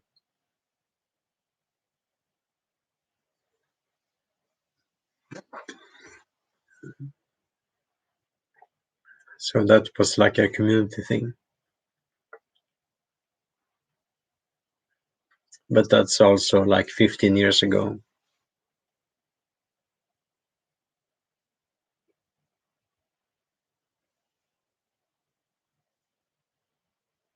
Sure was a party. I woke up with a boy all over my head.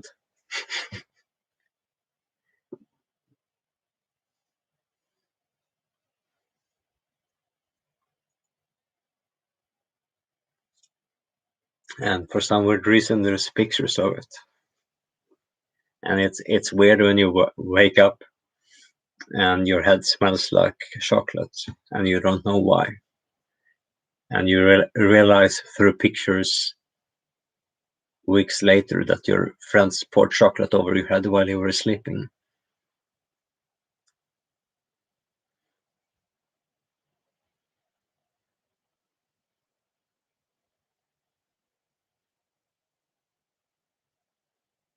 Yeah, nobody poured boys on my head. Though there were boys in the room and they could have poured themselves over me if that's what's their wish, but fortunately my friends were very straight and they were satisfied with beer and wine, and I wasn't milked in my sleep.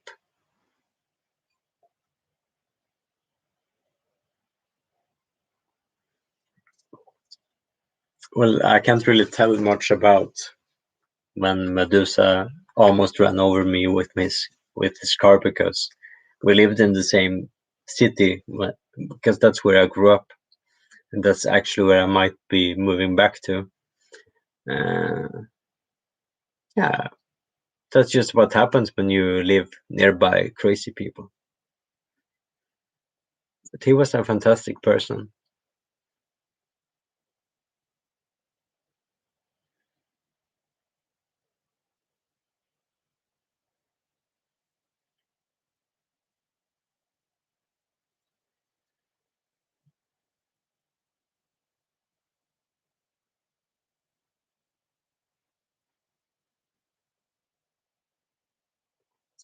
Tia Holm is fantastic.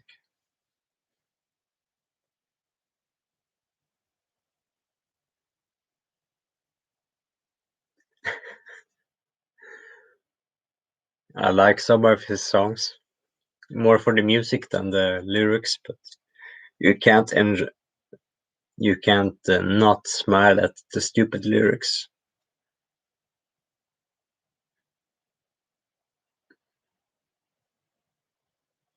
Like just hearing the name, I get several melodies in my head.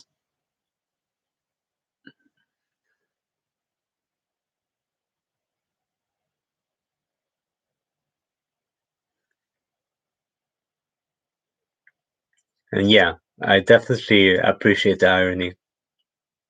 Like last December, there was a guy that jumped off this mountain, and when I got here in May, there's a lake nearby here where a guy drowned, and the year before, or the year before that, there was a child that drowned in the lake here, and then of course there's been plenty of people like driving actual cars out of this parking lot or mountain. Yeah, since they have like Christmas food here in December, and my father works here too. He and his boss just noticed one morning that there was like cops and ambulances all over the parking lot one morning, and some guy had jumped off, and a few hours later they found him just down the mountain from the parking lot.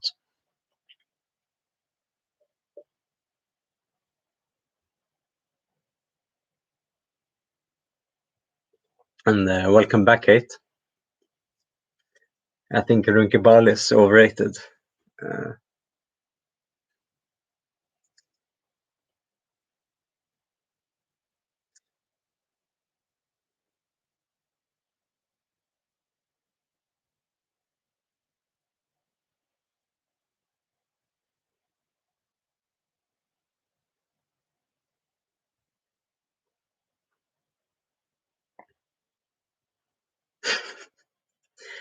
and I don't remember if I mentioned it properly in my video about cutting, because I used to be a bit ridiculous when I was younger. Well, take care, Cookie Monster, and enjoy the rest of your evening or whatever it is. Like some of my first wounds were from a bet with one of my classmates who is like a bleeder, and we were trying to get him to cut himself during a woodshop class where we were making our own knives. And because no one else was doing it and the teacher wasn't there, I simply made it a point to prove that it's not that hard. Just fucking do it. So I did. And the irony was that our nurse in the school was on call. Which is like it's not a big school, but big enough, like for 400 to 700 students. And we had no nurse there for the whole day. And I had cut my arm up decently with a undulled blade. And the only tools we had, because the first aid kits were all gone and the only nurse office was closed, I had to use like industrial sealing tape around my whole arm. That of course quickly started to like fill up, so it started to look like a old car tire being sweaty with some red substance. And Yeah, it looked interesting and got very swollen, but fortunately I was able to avoid infections or any kind of blood poisoning. It just started to smell pretty bad after like 1 or 2 hours.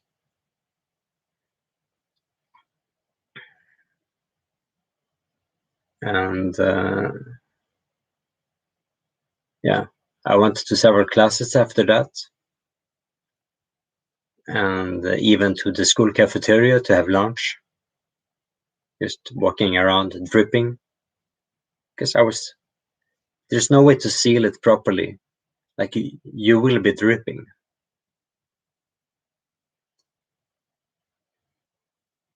And yeah, no one really appreciated it, but people were making jokes, of course, and thinking that it was a bit weird. And I can't disagree, but it is what it is, or was what it was.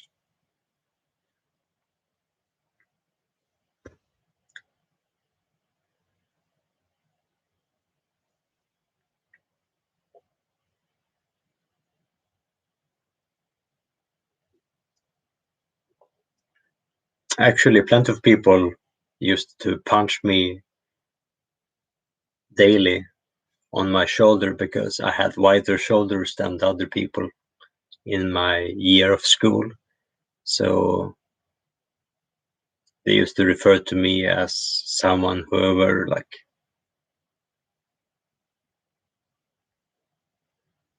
yeah, I don't know the proper English word for it.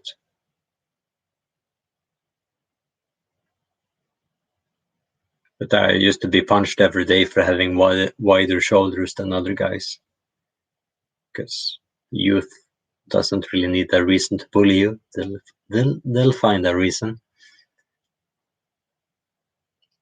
Doesn't really matter.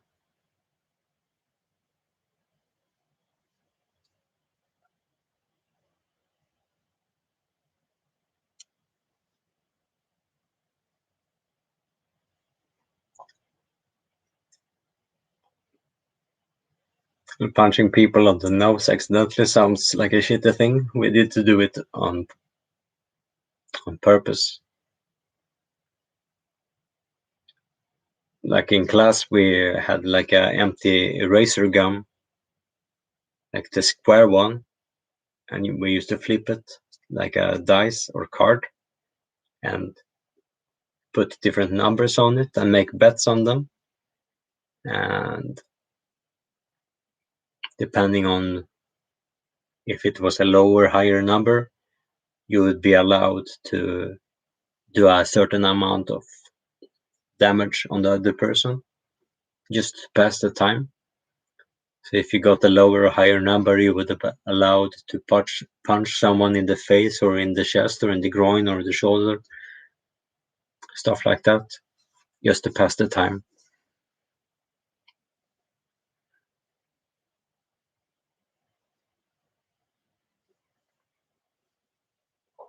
Well, I didn't really have to cope with being bullied because I didn't want to go to school anyway because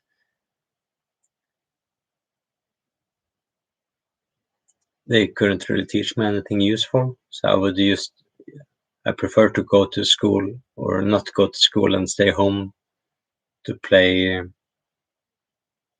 like Act Racer or Harvest Moon instead. Because those were the games I had back then.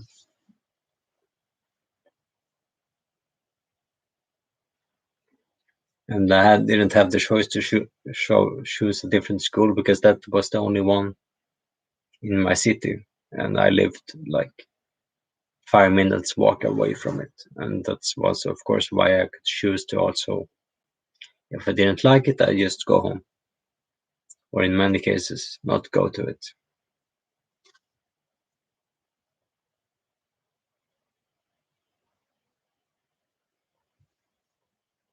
Yeah, and I remember the game with hitting someone on the knuckles.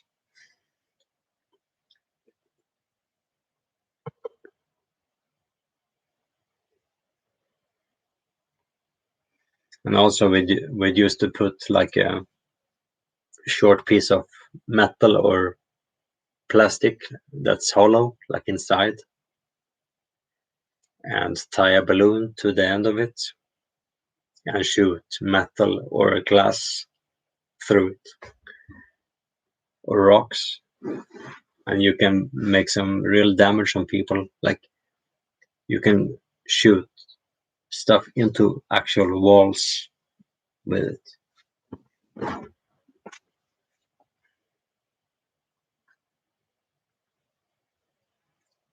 As for what my parents would say, that you didn't go to school, well, my mother was busy with going through like her art degree at that moment, and they were divorced. So my father was busy with working in another city, so didn't really say anything. And before that, in my earlier youth, which I'm going to describe in more detail in that video that I talked about before, is that, well, they were at work, so they can't really say much about it.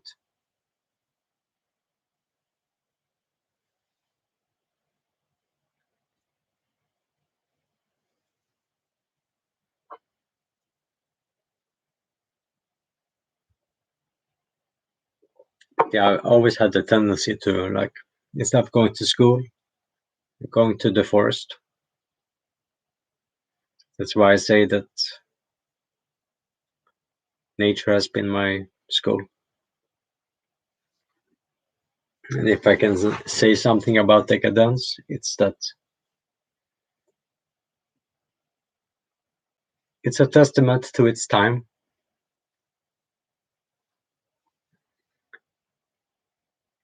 And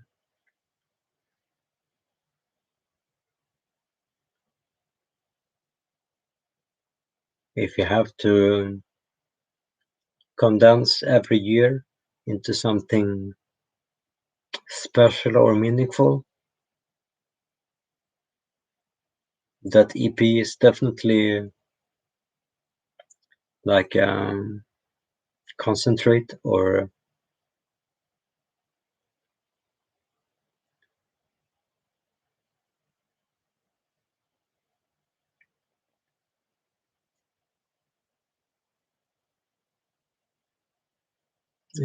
important part of that year. Sorry, I'm losing the words right now. I'm distracted by needing to go to the bathroom and wanting to drink more wine.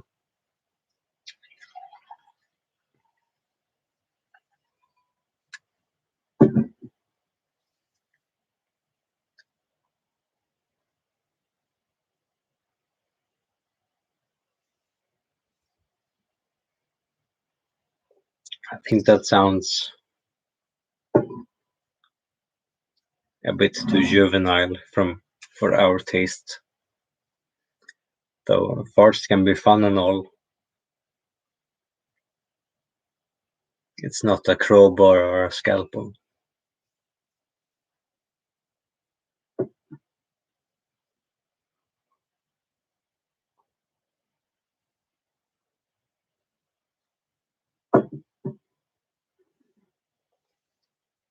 Because everything is fun in games until someone bleeds, then it's real fun.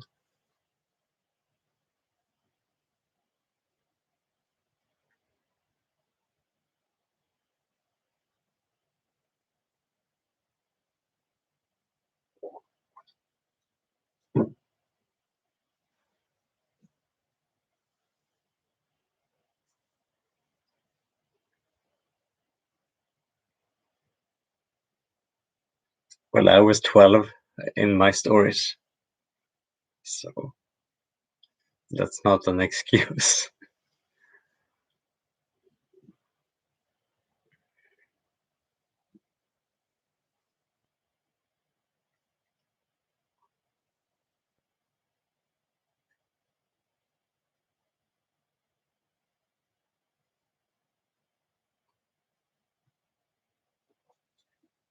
As for talking about my tattoos, they're about nature and mushrooms, the devil, spirituality, nothingness, emptiness, love, devotion. It's all a matter of perspective. Depends on where you want to go. And hi, Thulia.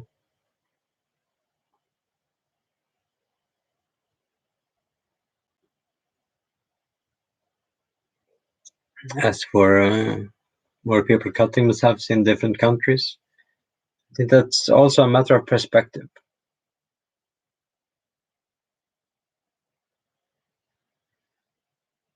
But I also think it's a matter of perspective and social acceptance. But here it's not that weird to see someone with a cut. But I also had some very memorable discussions with people in different countries about that. Like that was one of the inspirations for the lyrics of my EP Gråtoner of Hypothermia, because I was hanging out with some different drug dealers and pimps and prostitutes in Thailand, and they all wondered about my wounds and told me about their experiences and having like family that tried to commit suicide and how big of a shame it was in their family and society and so on. And they found it intriguing that I dared to show mine. And yeah, it was some interesting conversations back then. And for me, that shaped some of my thoughts and seeing how I was blessed.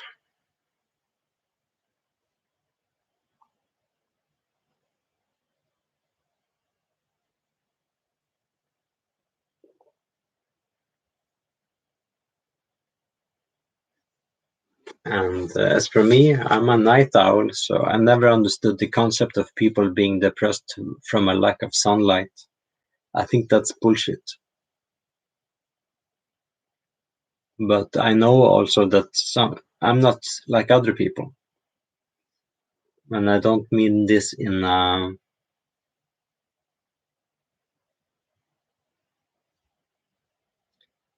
way that would refer to me as something better, because I know that I'm not better than other people. I'm just different.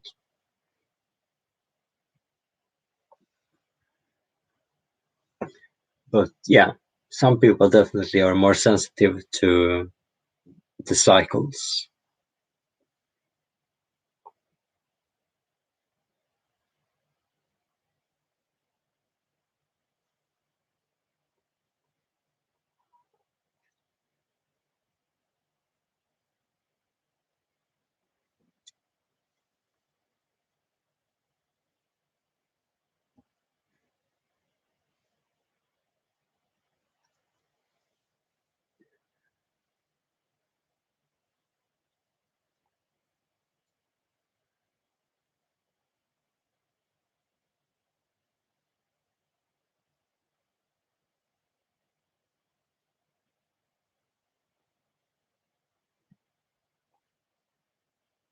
Yeah, and I can relate to liking the darkness because it's more calm and no people are around. Uh, I can say it's like I haven't been arrested because of it, but I've been stopped by cops several times for simply jogging at night. Of course, in a leather coat or a robe, like in my youth, because they thought it was suspicious that I was running around at night not dressed in workout clothing, but of course that's all the clothing I had back then, and I felt like running, so what else would I do?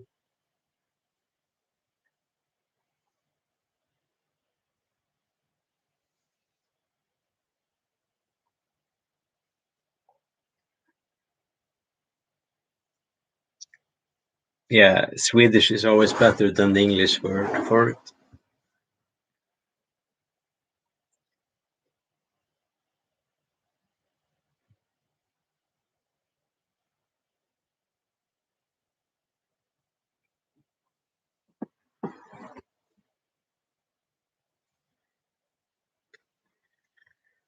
I agree. I'll be right back.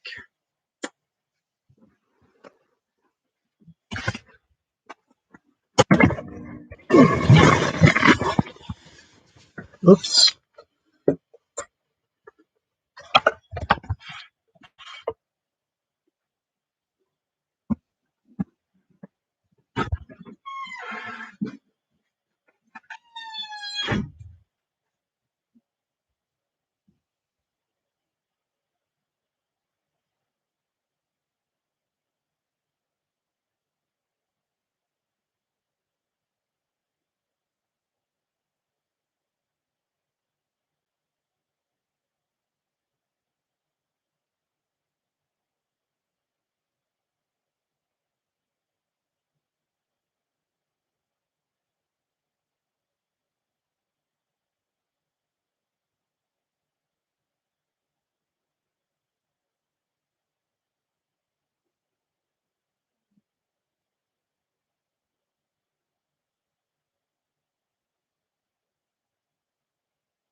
Goddamn.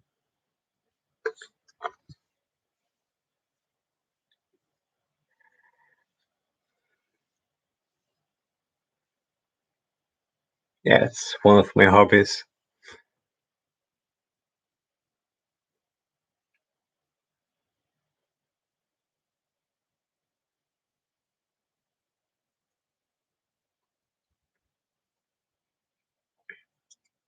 It sounds like a weird thing to experience at 13.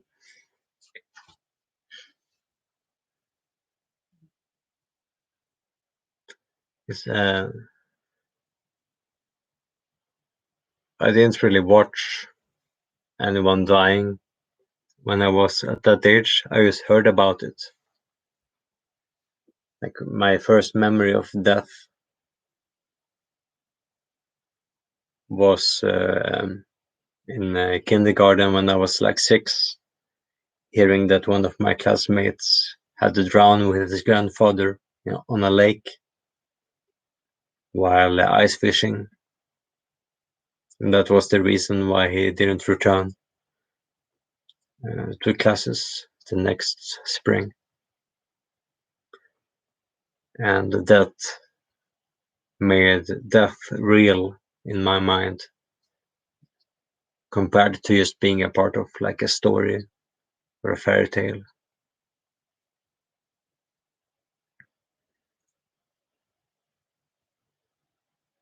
And I think that's one of the parts that altered my perception back then of what life is or can be. And I don't mind it.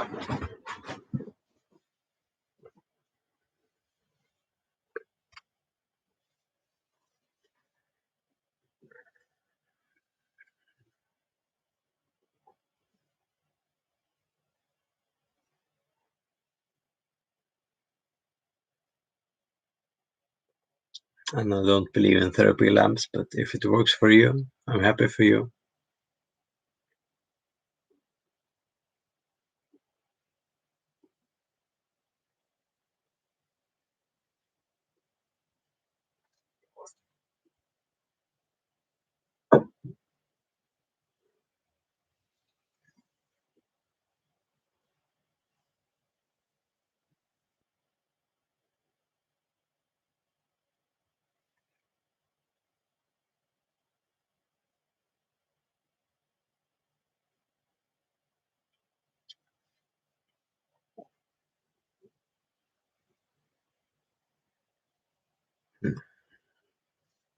I'm getting tempted to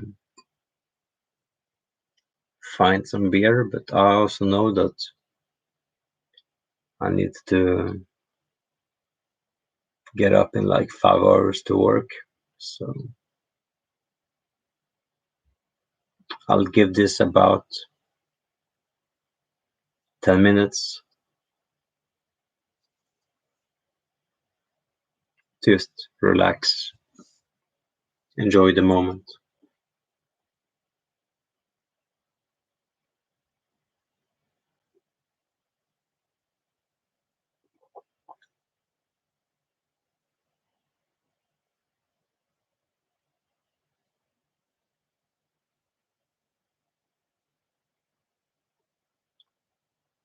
Yeah, well, I know the people involved and I've met them, but I haven't really had the time to talk to them because I'm busy with my life and where I am right now. And I'm pretty sure that nothing was released, but if something was released, it's in limited supply and it's something that they have personally. So I'm quite sure that if there is anything made,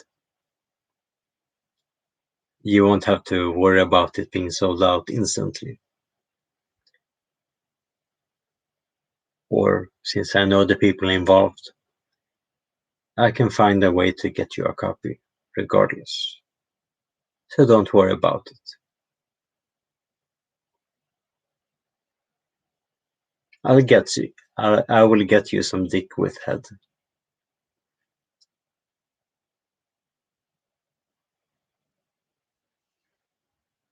And a good night.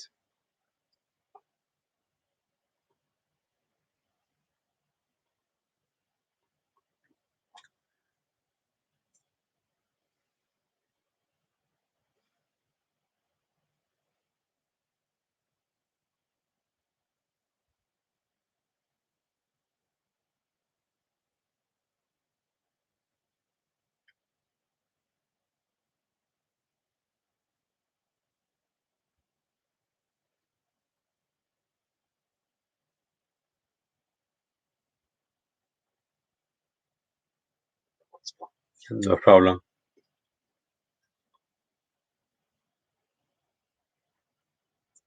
It's actually the first people that I met when I was in the north the first or second time in my life. So yeah, it's nice people, though a bit special for sure.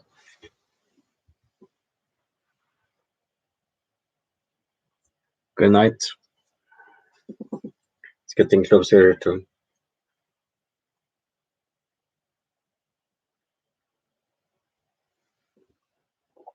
work is approaching.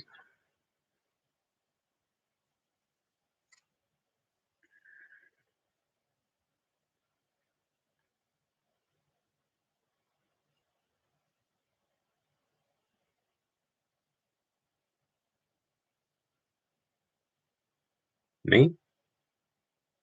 Um, I'm not sure about my age back then, because I drank many years before that. Maybe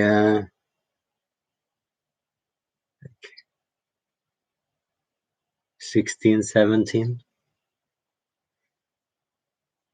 So I was pretty late to the game.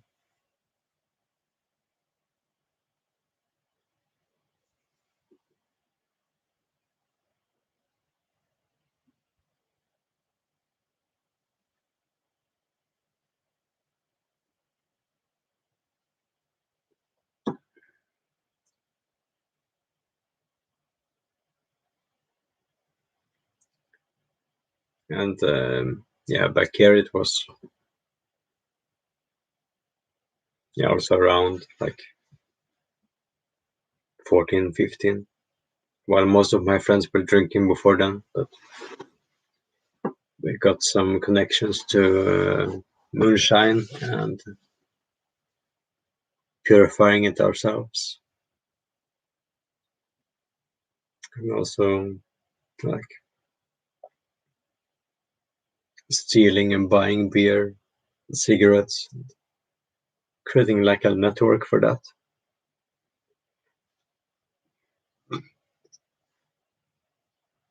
And good evening, Tom. It's going well. Welcome back. And yeah,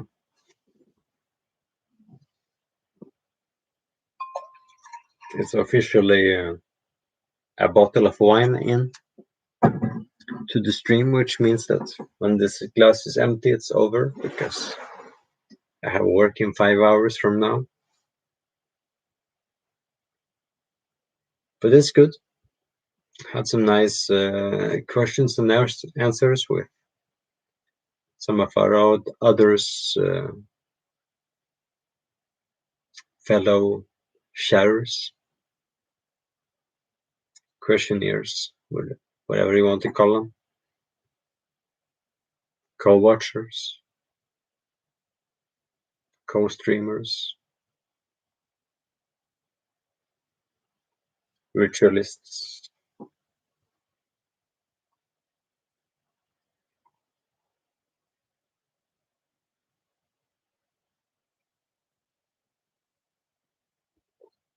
Thanks. I enjoy it. Hopefully it's not too bad for you.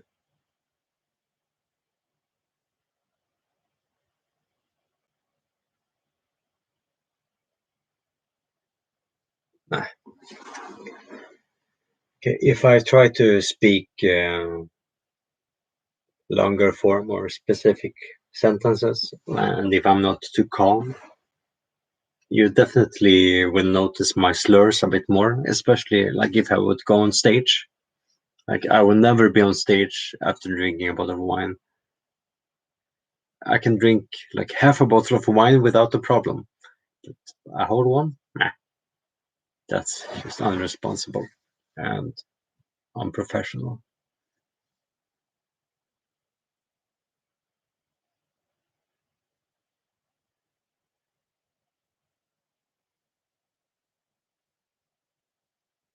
As for a Groundhog Day, well, it's a movie that I've had a long time, like in my library, because I watched it a long time ago, and then I felt like it was a while since I watched it, and the internet was down here, so me and Johan was thinking, because the weather was shit, so we couldn't record videos outside. We simply bought some beers from the restaurant and then watched a movie in my library, and that was one of them, because it's a weird, depressive movie.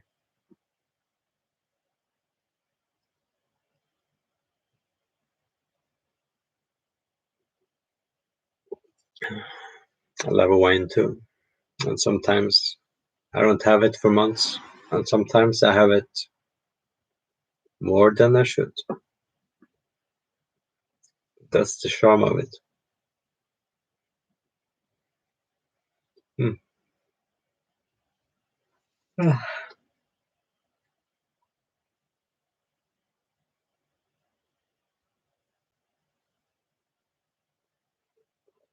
As for where I would say the best beer is brewed,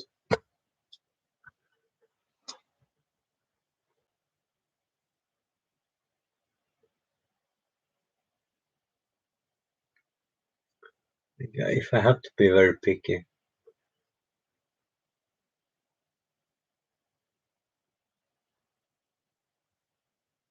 yeah, I need to say Belgium. Compared to all the other beers in Europe, Yeah. Even if there's a lot of shitty ones, the great ones far surpasses the bad ones. So for beer, yeah, Belgium is definitely my choice.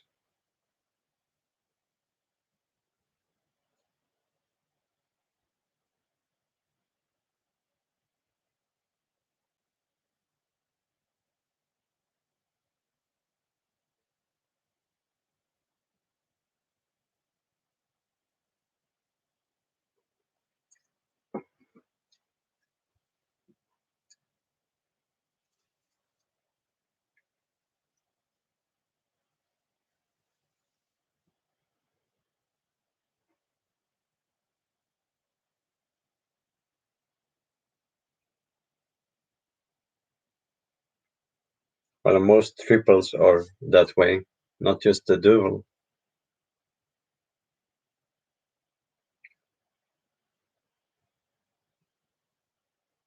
And I don't remember the drum machine for Sheila.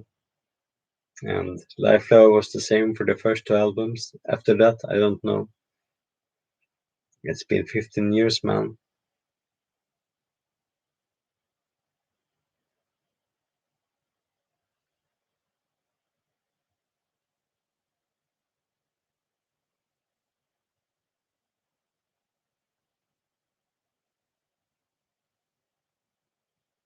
Yeah, Danish beer is bullshit.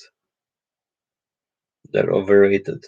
Just because they invented a way to purify yeast doesn't mean that they're good at making beer.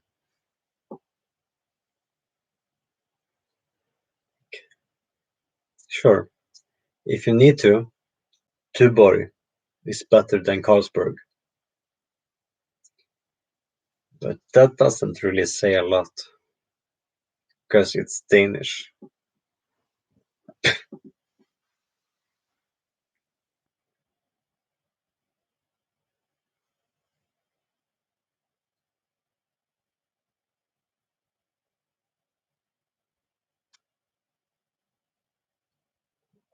My tattoos means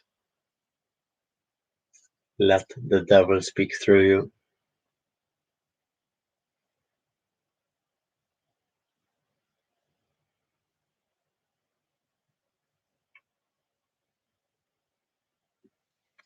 I have no idea what beer you might be able to find in Chile. There's good beers from both Brazil and Mexico that I know. And of course, the US is insane when it comes to producing a lot of beer. So maybe you'll be able to find some decently priced beer from there.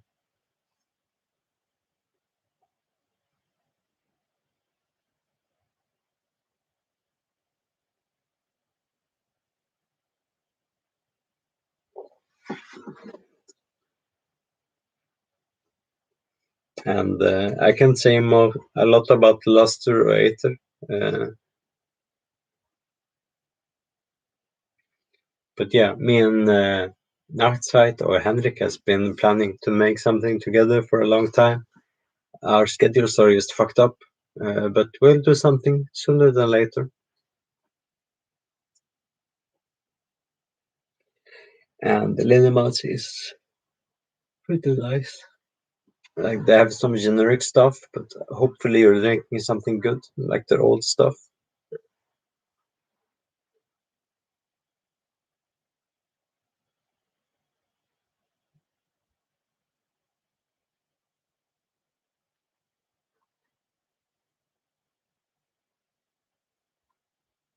And I'm not a fan of Pisco.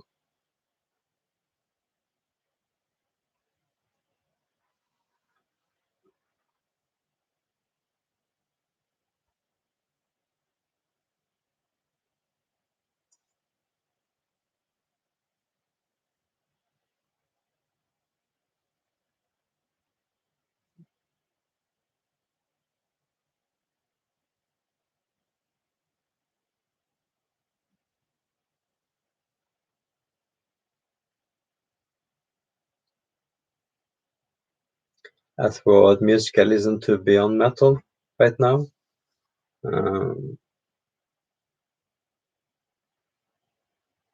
Mostly Kate Bush.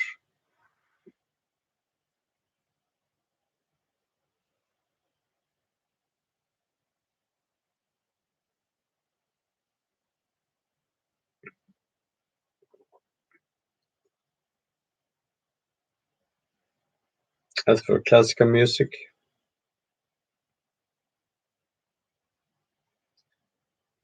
I'm not sure.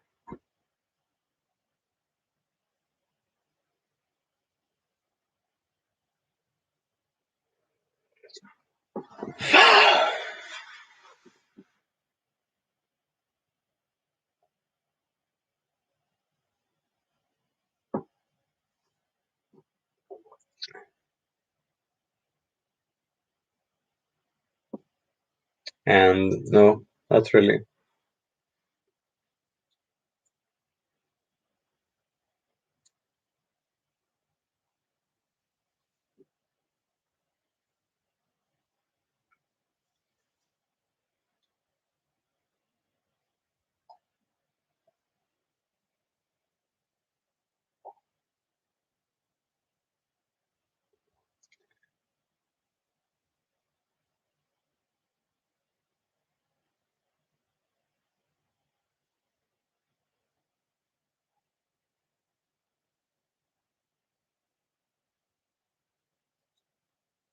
And when it comes to the brewery, most beers that I tried from Dolly is they're pretty standard. Like it feels like bad home brew, except it's made to a larger amount. So I probably had it like 5 to 10 years ago, but I can't really recall it because I had maybe 500 to 1,000 beers since then. For more memorable than that. As for asking me something, sure, go ahead. The worst thing you can get in return is nothing or something else. As for favorite black metal bands, like Monas,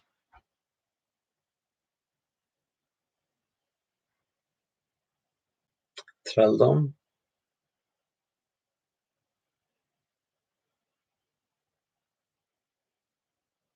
Old Bursum and Darkthrone, and Gorgoroth.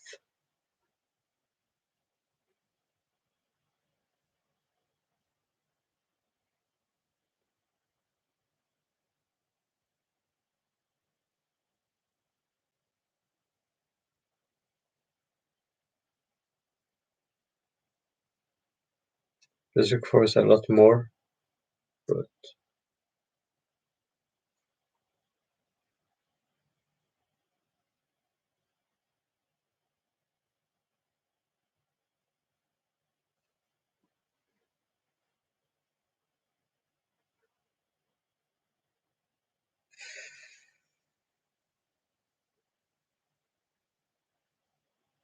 complicated. Yeah, thanks for the reminder. Forgotten Woods is definitely one of them.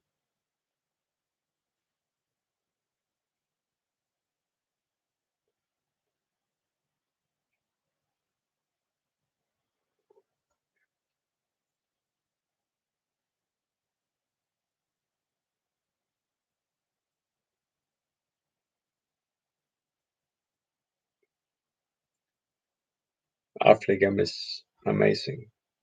Their double is good too. For me, it's hard sometimes when I drink Affligem. I'm not sure if I prefer the double or triple,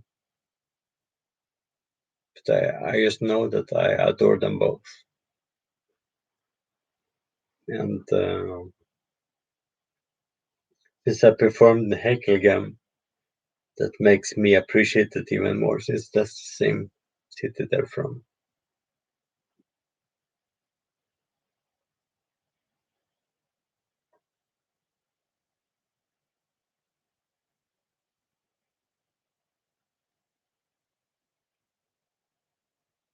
Well, I think that's one of the problems with Gamo, that it gets too much credit for having just a weird soundtrack.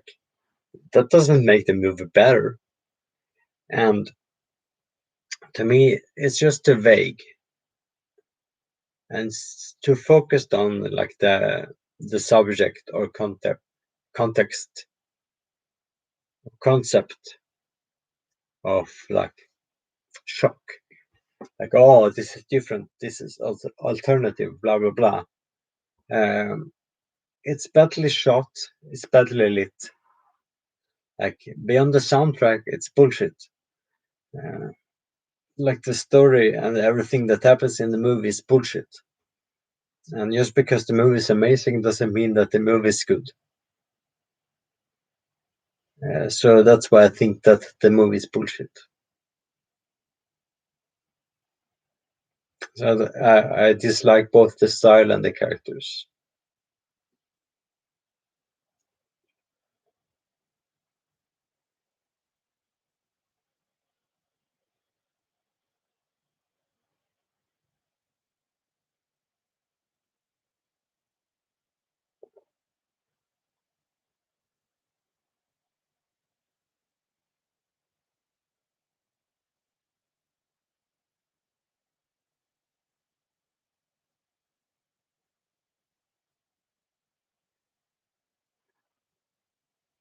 Yeah, exactly. That's what I mean.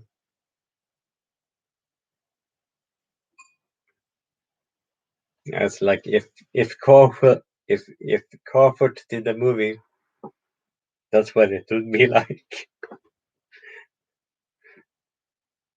Like, ooh, haha, oh no, oh yes, yes, a fucking circle jerk of nothing.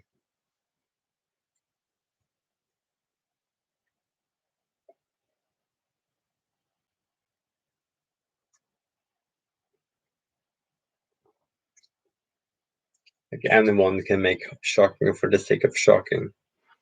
Doesn't make it good, no matter what soundtrack you put to it.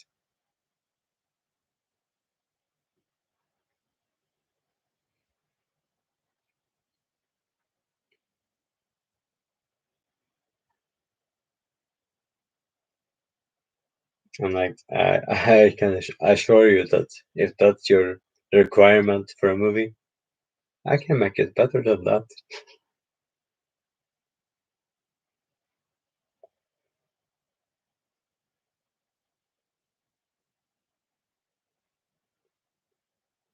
But I prefer a challenge.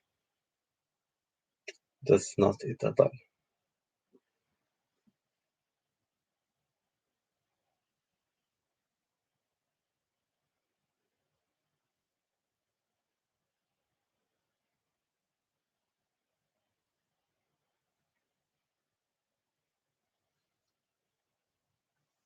Well, sorry, Sammy. The chat is pretty active. Uh, I have no idea what you asked, or maybe I missed it just by looking through it. Please copy and paste because I can't see it.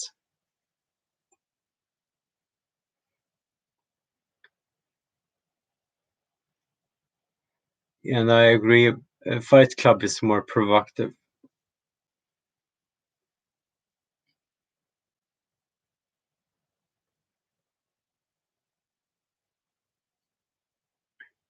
Yeah, I have no memory of any questions. I've just seen statements.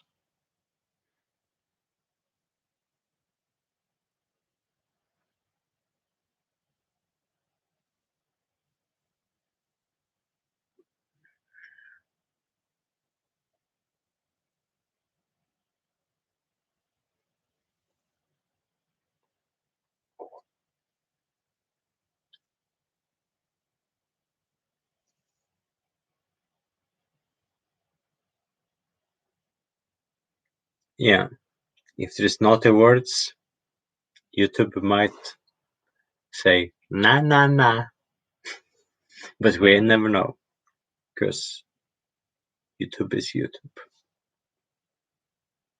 All praise YouTube.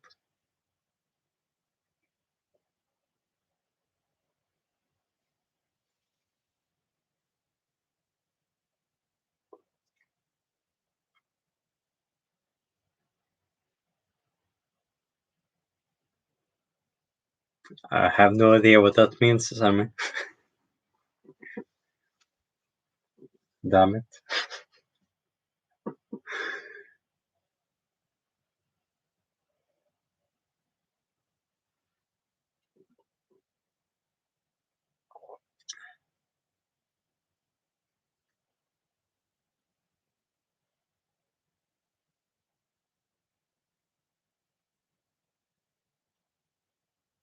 Well, no one is ever really lonely.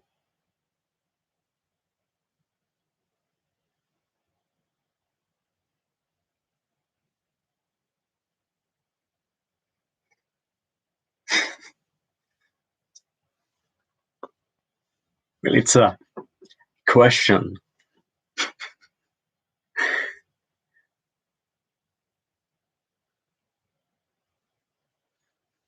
Ah, big question.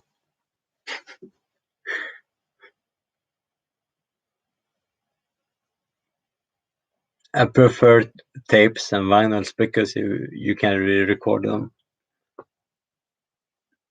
especially tapes.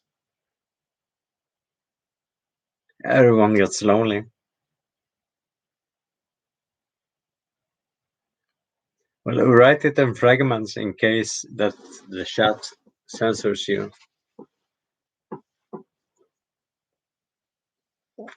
Because now I'm intrigued. Damn it.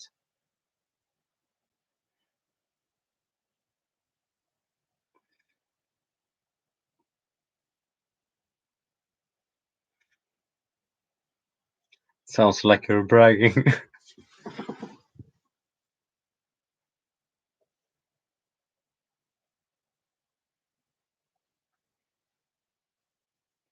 My question is bigger than your question.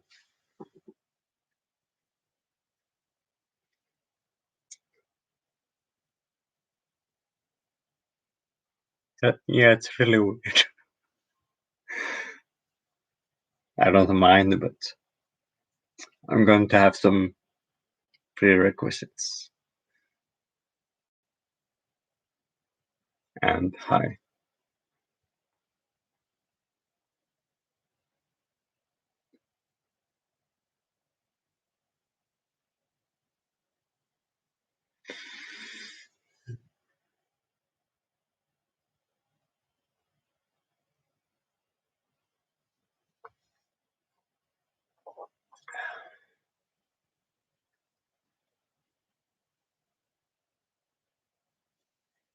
It's getting harder to resist to open another beer, but I'm not sure.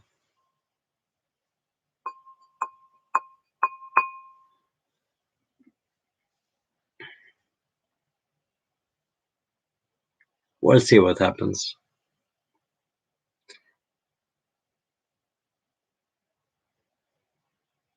And hi. And seriously, let me know what you're thinking here because I'm getting confused. That's not just alcohol, but also the time of the day.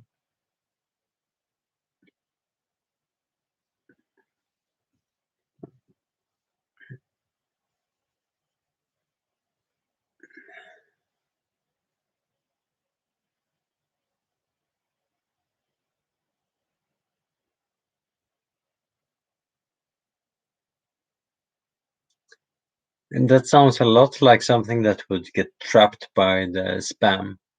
So if you ask stuff about that, you will definitely be censored and blocked. So I'm not surprised because I get asked that a lot. And if you would have listened to or known any of my previous streams, I'm completely uninterested in listening to anything that anyone does if I don't know. And that's not personal, that's just me. I'm completely uninterested.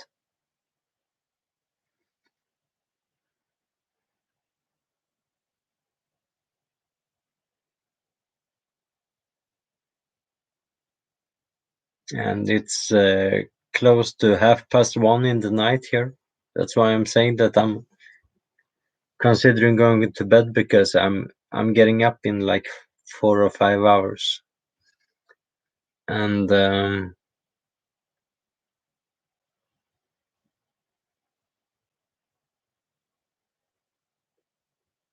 I think the movie Bully is fantastic. As for advice for recording not in a studio, like find a room you like and amplify it. Or most of all, find the instrument you like and perfect what you can do through it.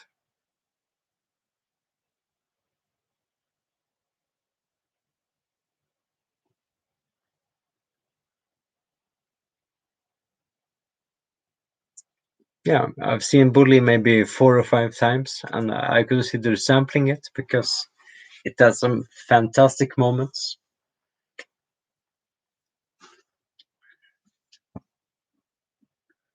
Like in the moment after killing the bully, and one of them says that, yeah, I just stabbed him, and seeing that as a way to get out of legal troubles. Kids is a bit overrated, I think.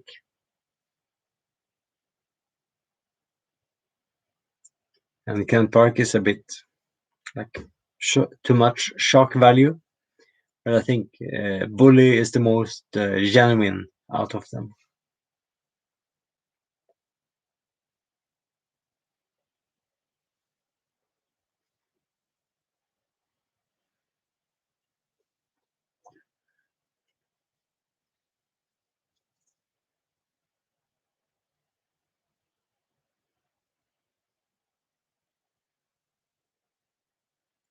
As for the samples of Scrutinies and Life Lover, I think that was a collective effort because we all thought about that.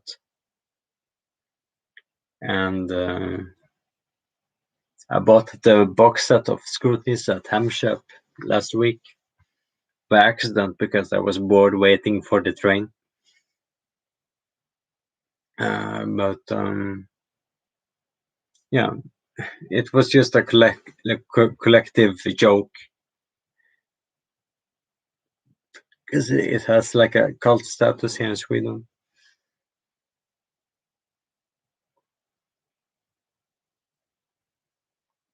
I don't hate any movies.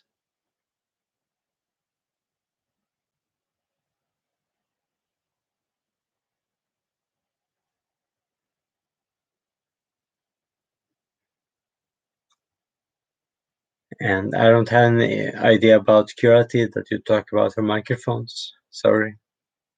And I don't pay attention to Eurovision Song Contest at all. But I have worked with the producers. And that doesn't mean shit. Because no one has heard my songs anyway.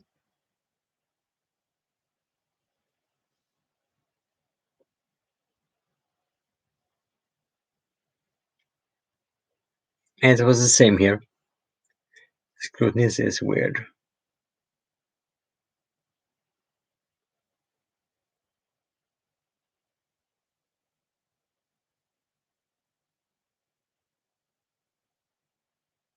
Well, I just know the name Harmony, but I don't really recall anything beyond that.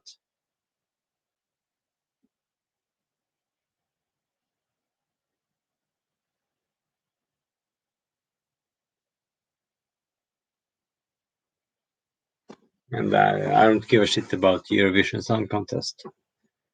And yeah, of course I know the movie Cops and Wrong Cops.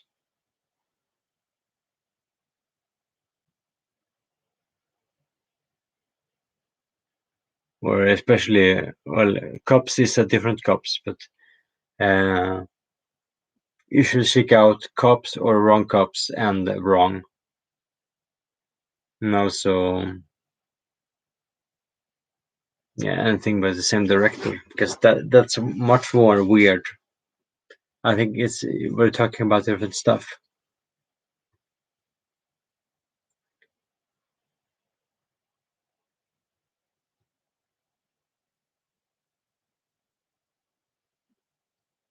Yeah, happiness is fantastic. And that's where the sample in MS Salmonella is from.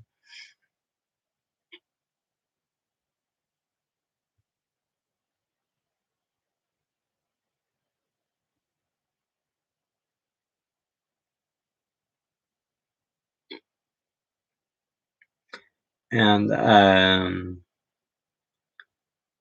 I don't know if there was like not on like a visual thing beyond movies, but I have several magazines of them.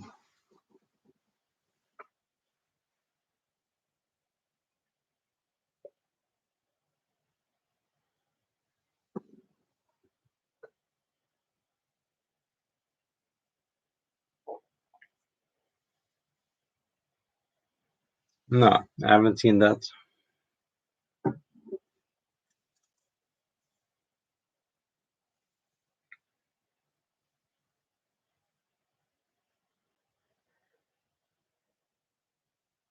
Yeah, I've definitely seen the Garbage Pail Kids.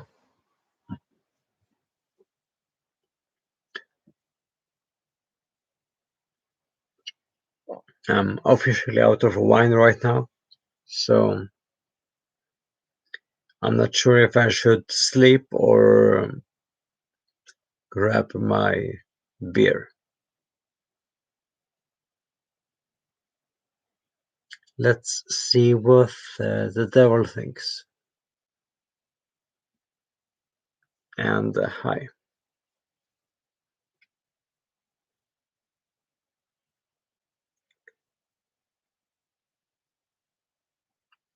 And Tre Kronor Rederiet is fantastic. We have sampled both in Life Level before.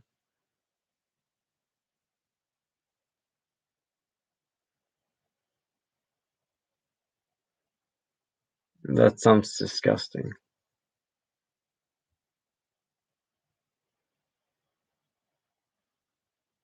Well, essentially, we are in tomorrow, so that doesn't really matter.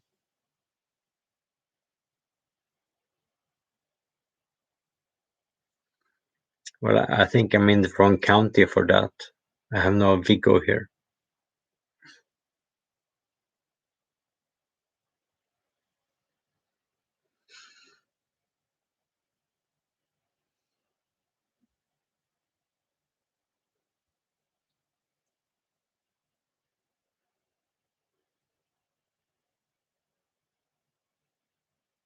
Hmm. Well, I am thirsty.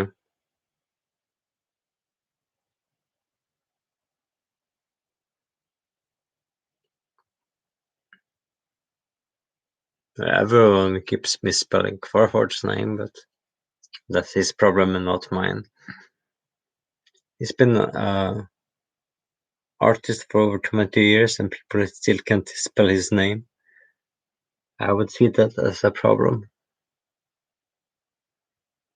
He should go on here and disclaim it. Who's my age?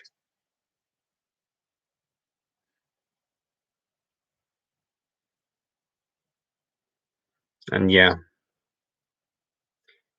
I think to avoid dehydration, I should definitely drink some beer. Because it's disgusting and maybe even damaging to drink as wine.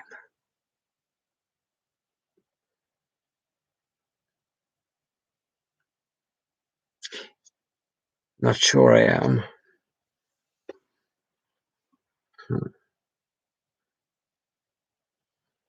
But then I have to disengage the alarm. So seriously, in the chat, because there's not a lot of you here right now, let me know. Should I go to sleep or should I have another beer? Personally, like it's 15 minutes to me, so I don't give a shit. And if it makes you happy, I am happy.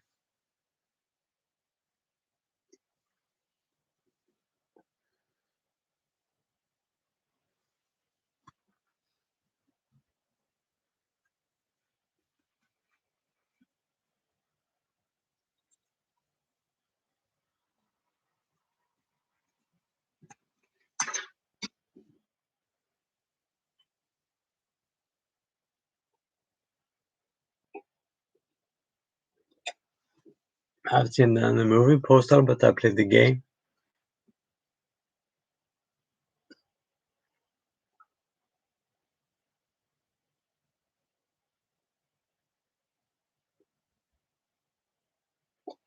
Well, my streaming doesn't really affect if I'm well rested or not, because sometimes I just have a bad day and then I don't feel like streaming for a week or a month.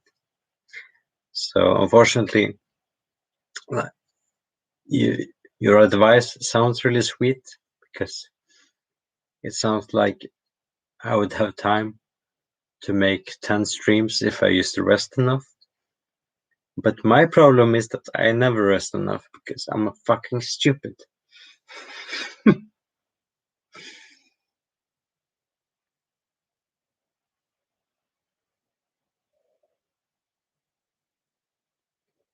But if your theory was right, yeah, we would all be better people, especially me. I'm not sober.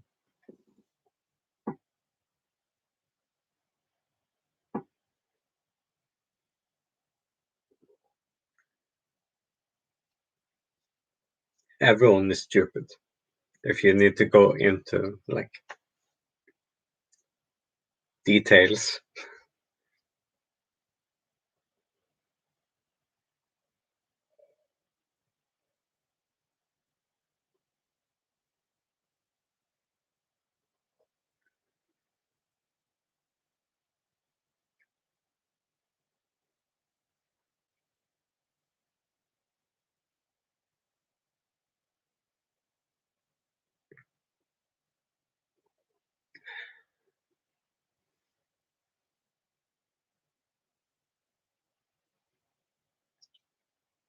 well, I don't give a shit about Paulo Roberto, but I know that I could kick his ass, so it doesn't really matter. Well, sleep is overrated.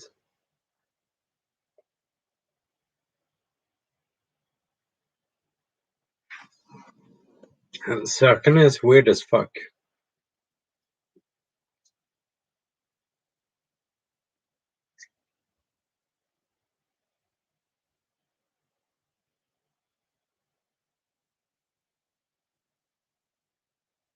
Well, I urinated enough. Let's say that. As for TV cooking shows, I think they're generic and boring as fuck.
Just because you say so, then why not?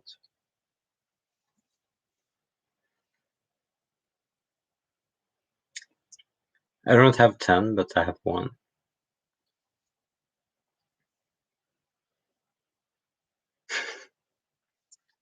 Well, I can beat most of you in an anger contest, I promise.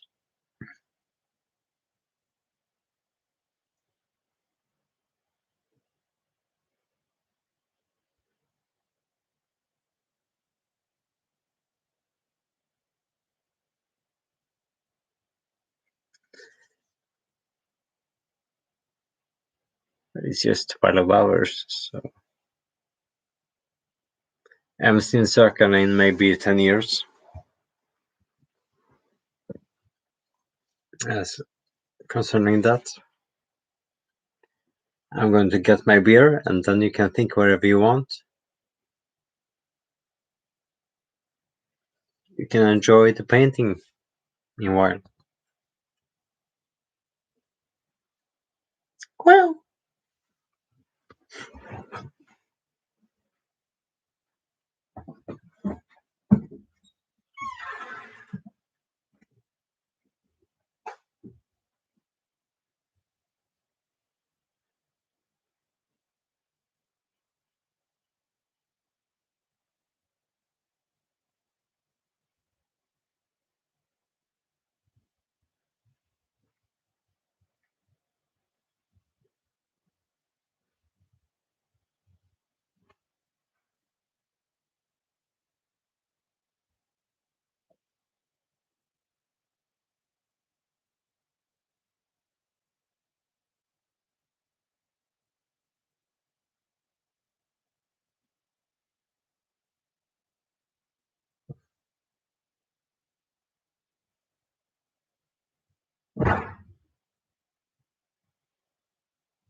um,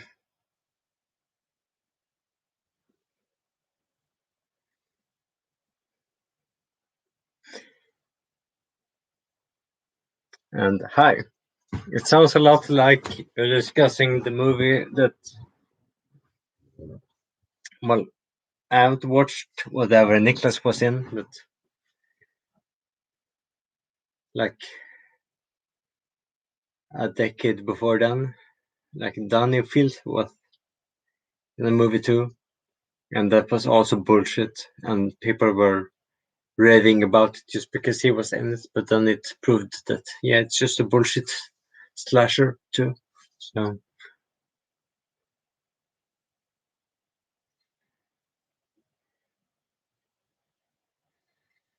yeah, and the Adventures of Picasso is fantastic,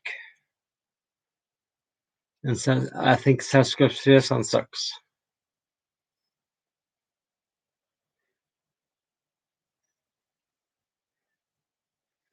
How I'm feeling?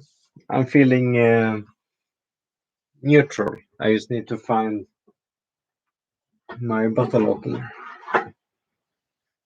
because that's a source of happiness. And I've saved this one for you.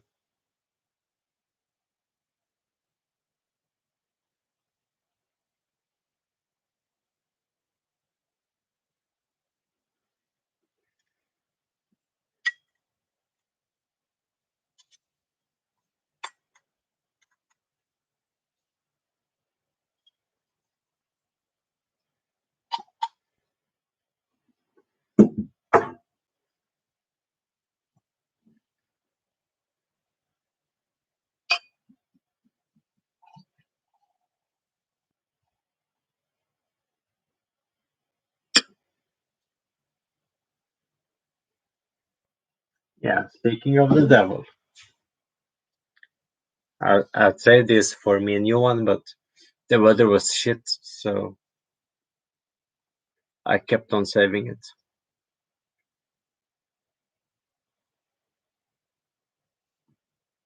Cheers.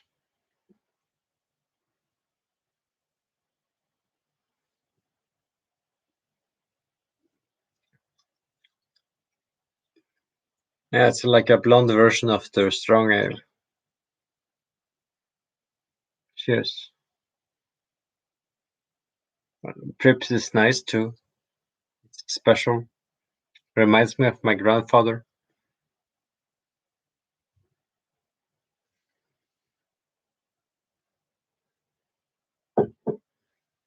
Well,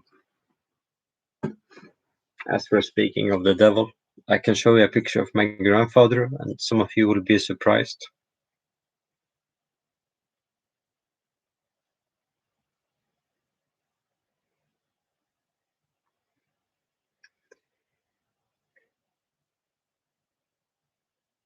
It's framed on my mother's wall.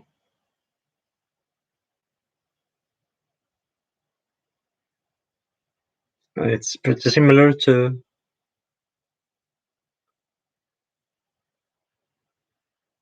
how I look.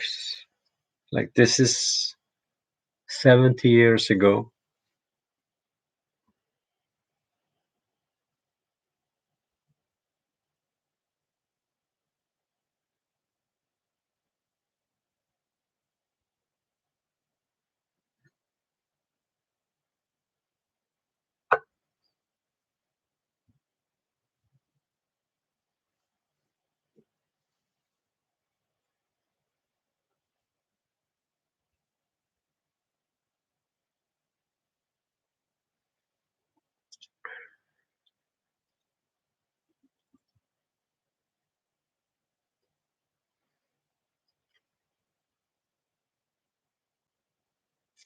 Yeah, that was my grandfather, and he used to drink a 6-pack of Pripps Blue every day.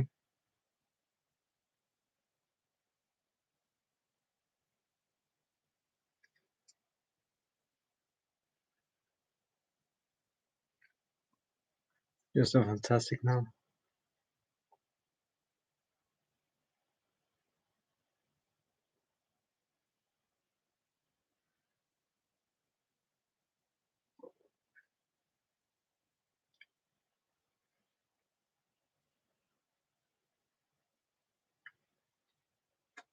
Definitely.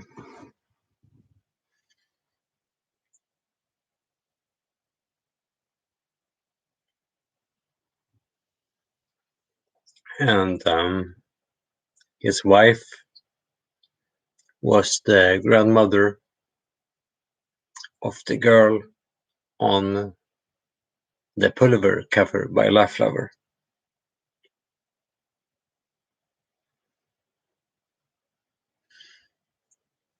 So that's art.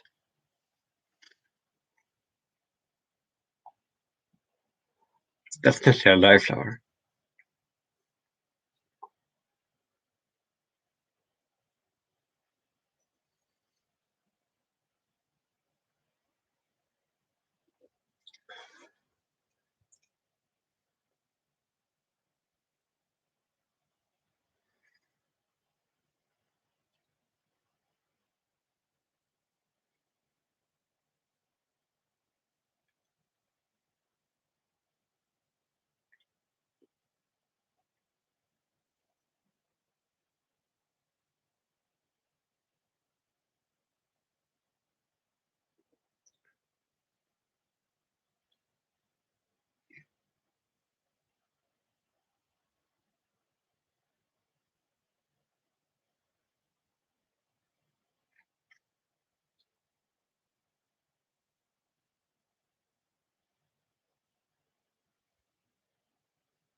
I have some Norwegian, and my grandfather was half Danish. Their name is Jensen.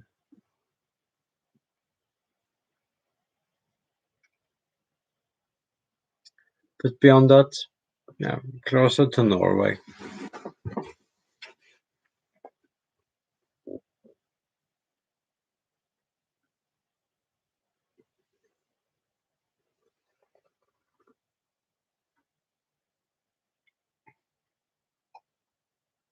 And you're welcome.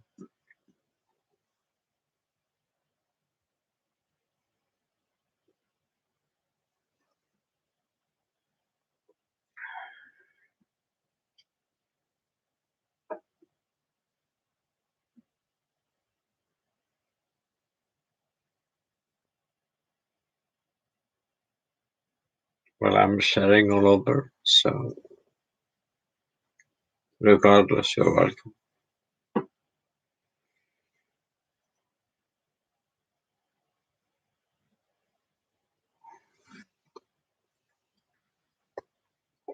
Yeah, I I saw that movie in a movie theater in Mexico City.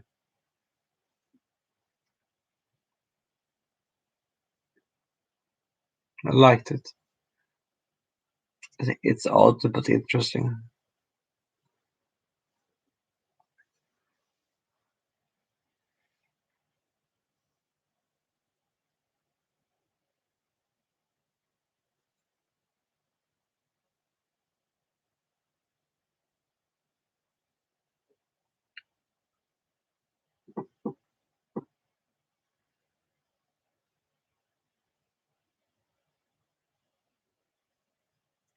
I don't think anything really.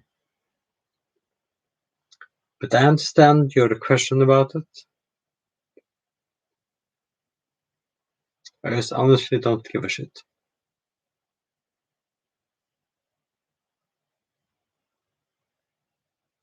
And no, I don't like Björk.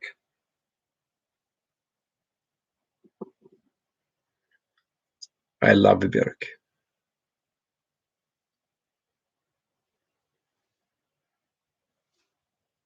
I don't drink enough.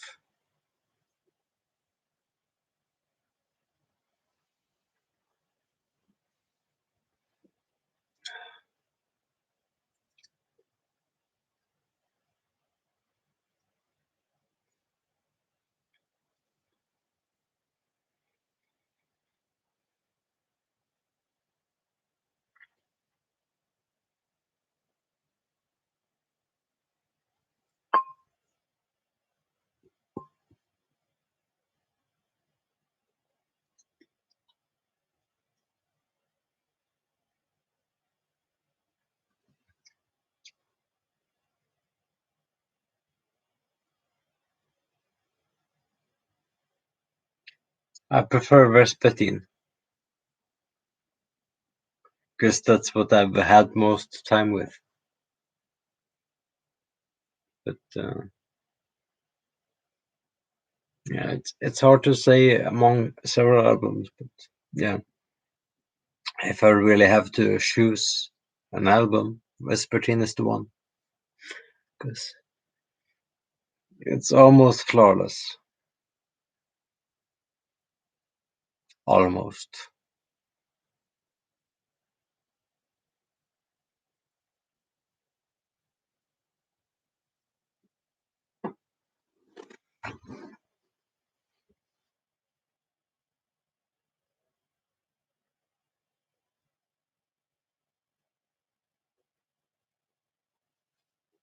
And it has so many characteristics of her strengths and her passion.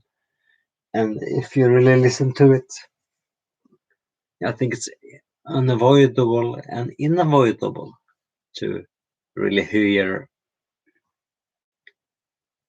So, there's so much beauty in Vespertine. And if I like Oreos, I don't mind that, but it's too much sugar.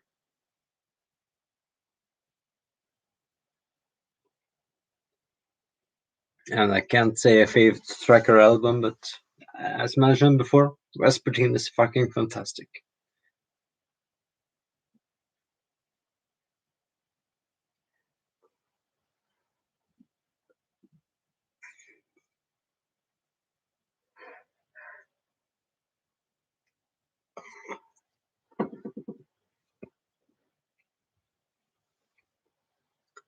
Yeah, there's just so much fantastic music in this world, so I can't really say about all of them.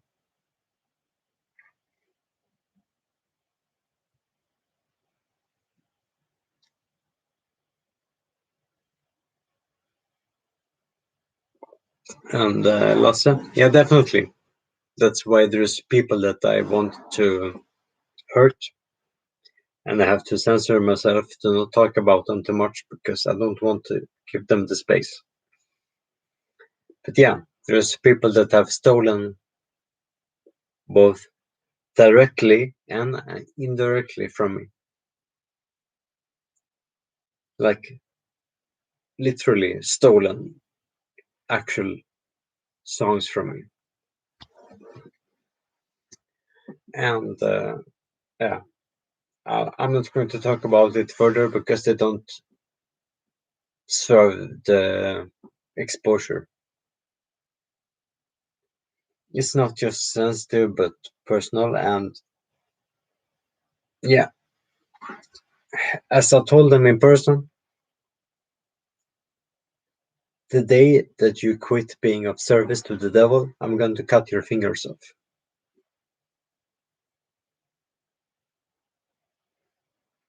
And I'm waiting for that today, because I know where he lives and he knows that I'm coming for him.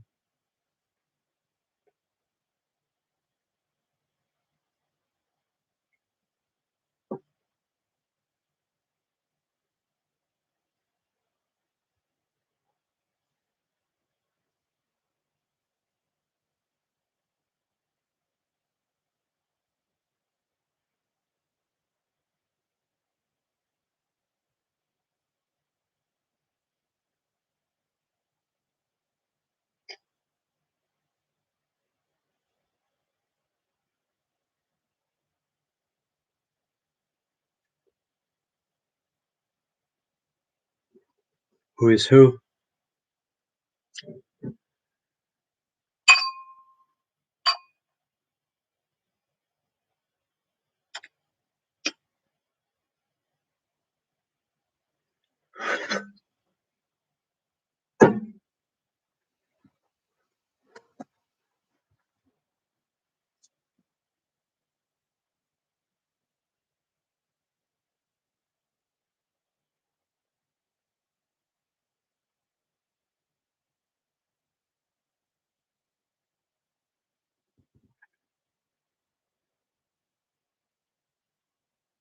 Well, no one has really robbed my stuff.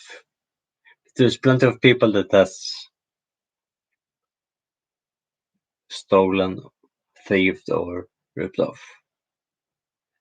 That's another subject, but I honestly don't really give a fuck. But that's because that's only really a proof of their own weaknesses and cowardice rather than mine. So when I see that I'm an object of theft, I don't see myself as a victim. I see them as the victim because they are at a position where they are so weak that they can't create or procure their own songs or atmosphere. They rely on me to speak for them. And in that context, that's pretty fucking weak.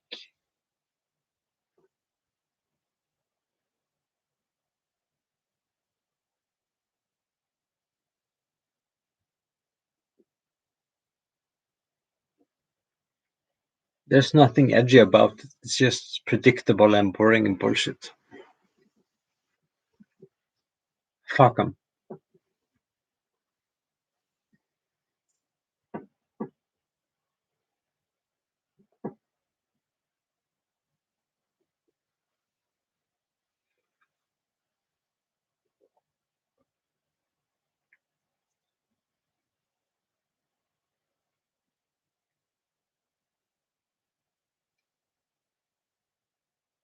There's nothing good I can say about them.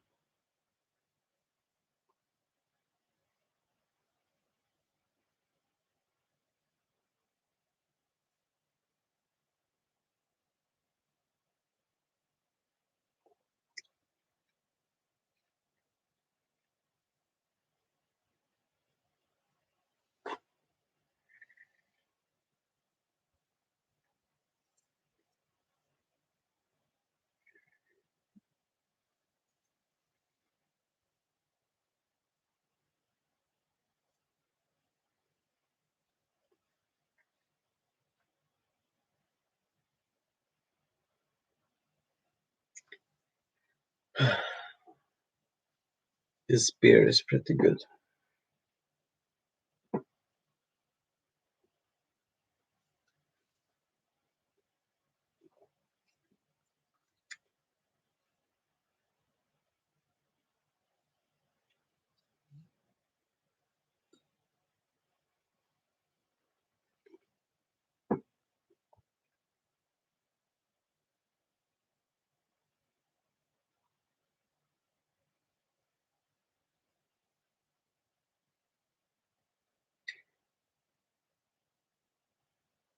Yeah, I live alone sometimes, but when I work here, ah, almost, but not really. I got it from the limited supply in the monopoly that is Systembolaget. And yeah, if you search for like Belgian Blonde or Dual 66,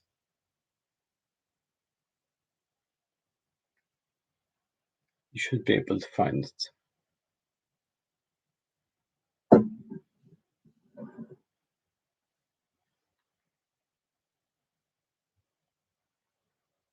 It's very tasty. It's like a Patrus beer.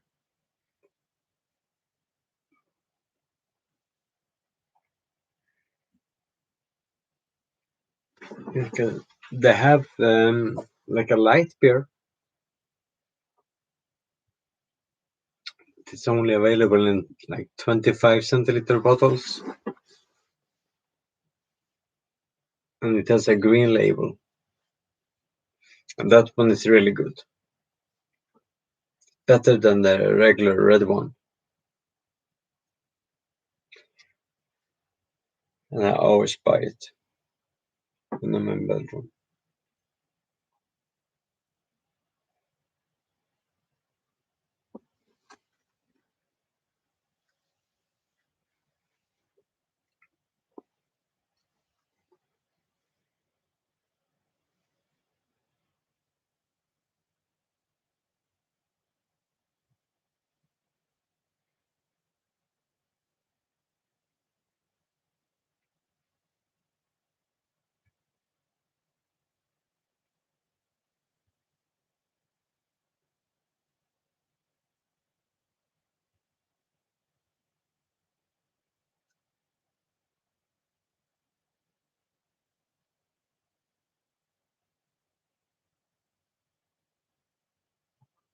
And yeah, Lasse, I've tried the beer.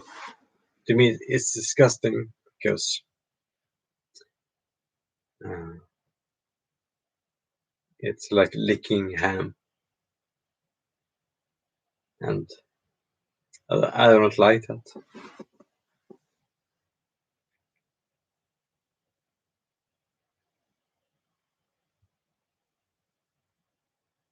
Well, unique is the wrong word. Uh, I just think it's disgusting.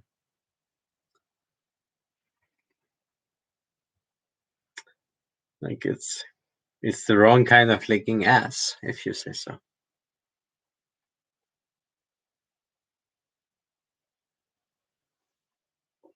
Personally, I rather lick ass.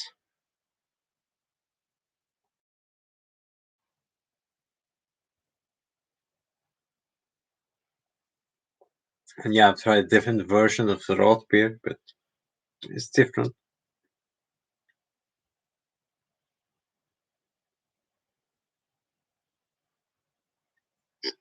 Yeah, I know what you mean, Lasse. And if you buy actual smoke malt, uh, and I have friends that appreciate it. I brewed beer with 100% of smoke malt, and it just becomes like it tastes like drinking smoked salmon with alcohol, and that's not fun.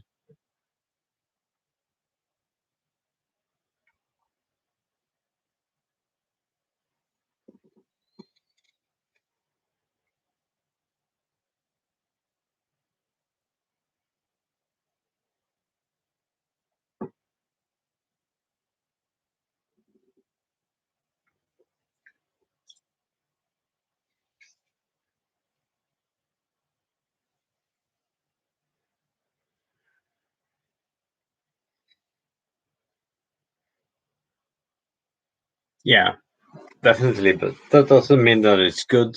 You can buy moonshine cheap too. Doesn't mean shit. Yeah, you can dance too. Doesn't mean shit.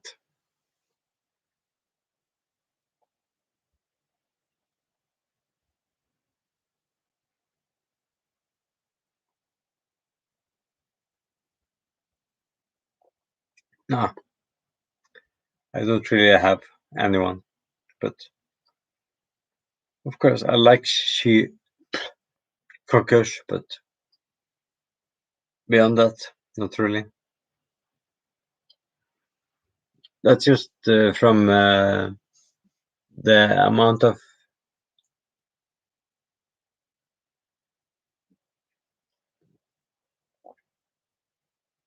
experiences around that time of period. It was special, but it's hard to describe.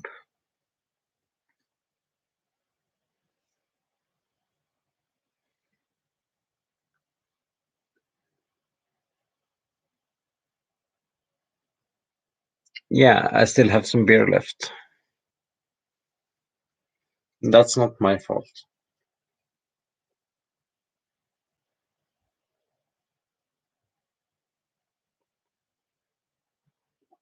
Well, it always kicks.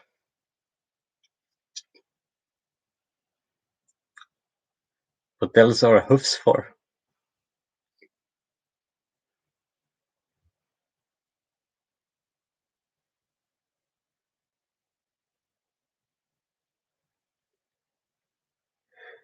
Yeah, I'm not a fan of root beer.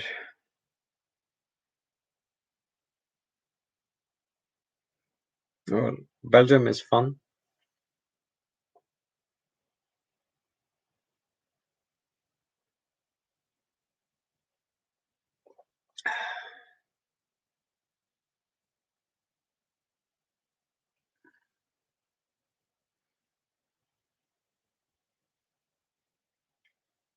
There's plenty more I could show, but yeah, I can't afford it.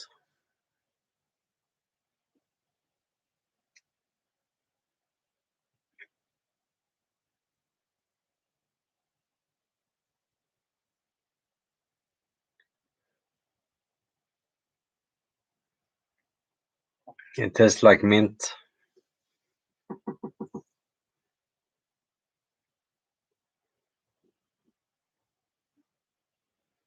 Like bad toothpaste.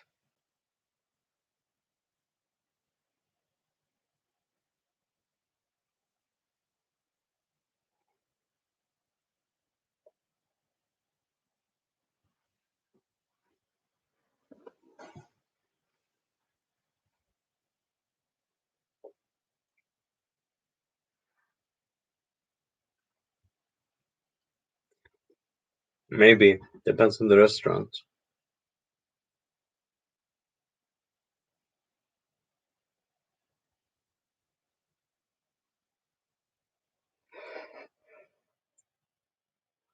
Well, I like them in different ways,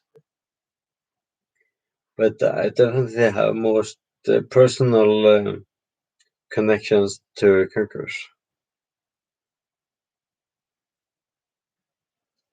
So of course, with hypothermia, I relate the most to sköld and rakblåsvasen och en svartkonst. But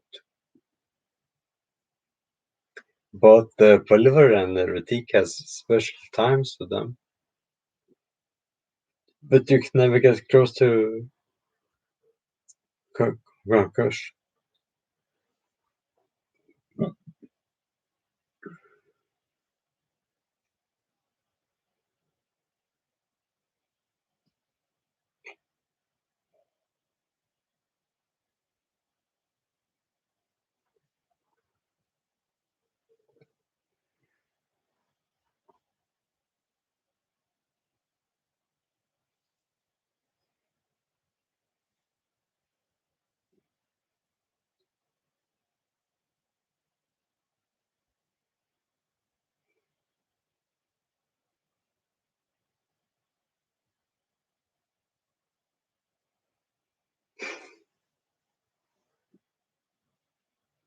Yeah, several times.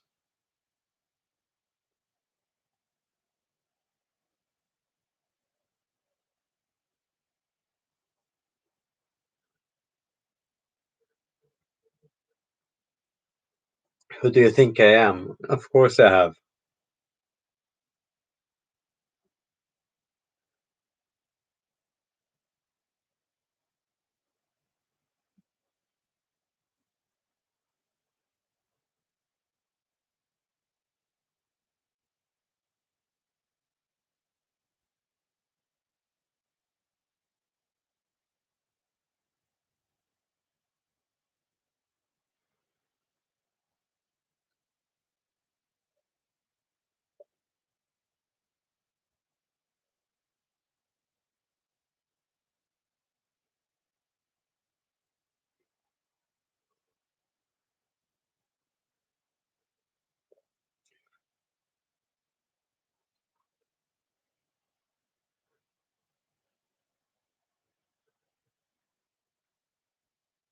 Good night.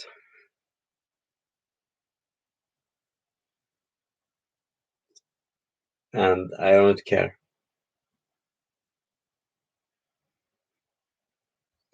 Thanks.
Nah, that's not my style, but I'm definitely getting closer to just resting and shutting off. Because I do need to sleep before I go into work in a few hours. So, yeah, that's it.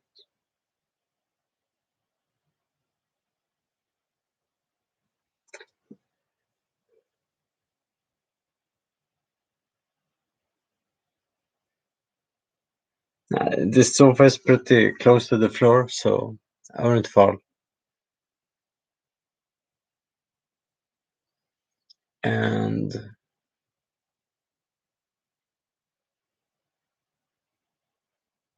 I have no idea about levels, but whatever.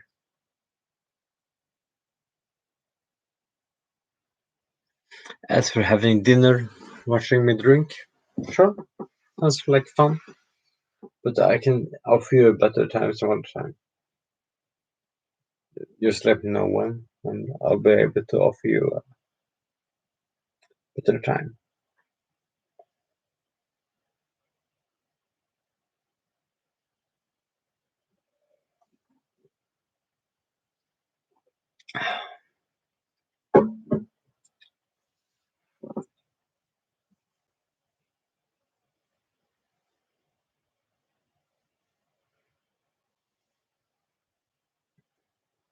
I happen to be out of wine and beer right now, so I think I'll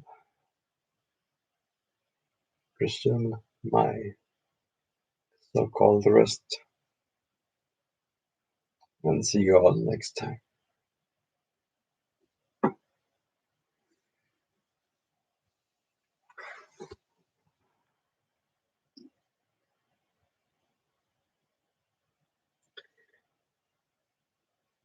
Thank you for watching. It's been nice hangout.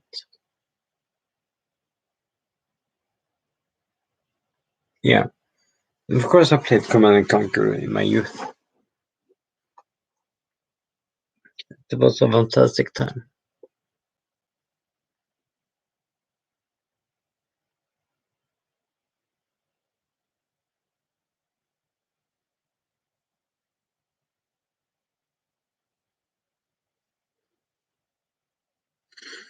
And no, it's a lie. You don't hear hypothermia when you listen to IKEA.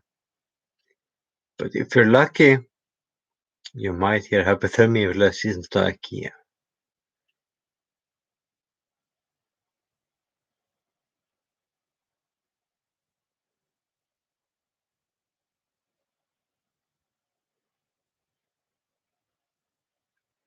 As for other questions about Life Flower, I'll get to it next time.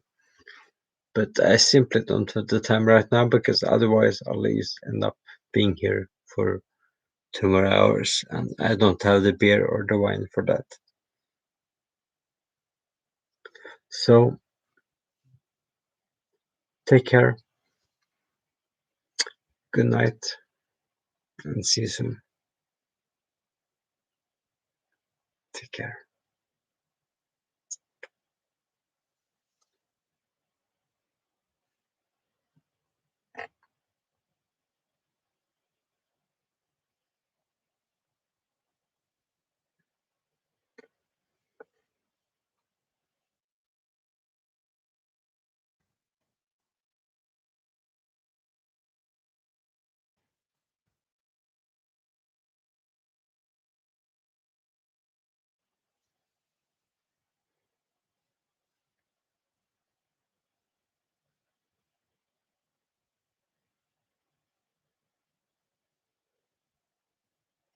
Good night and see you soon.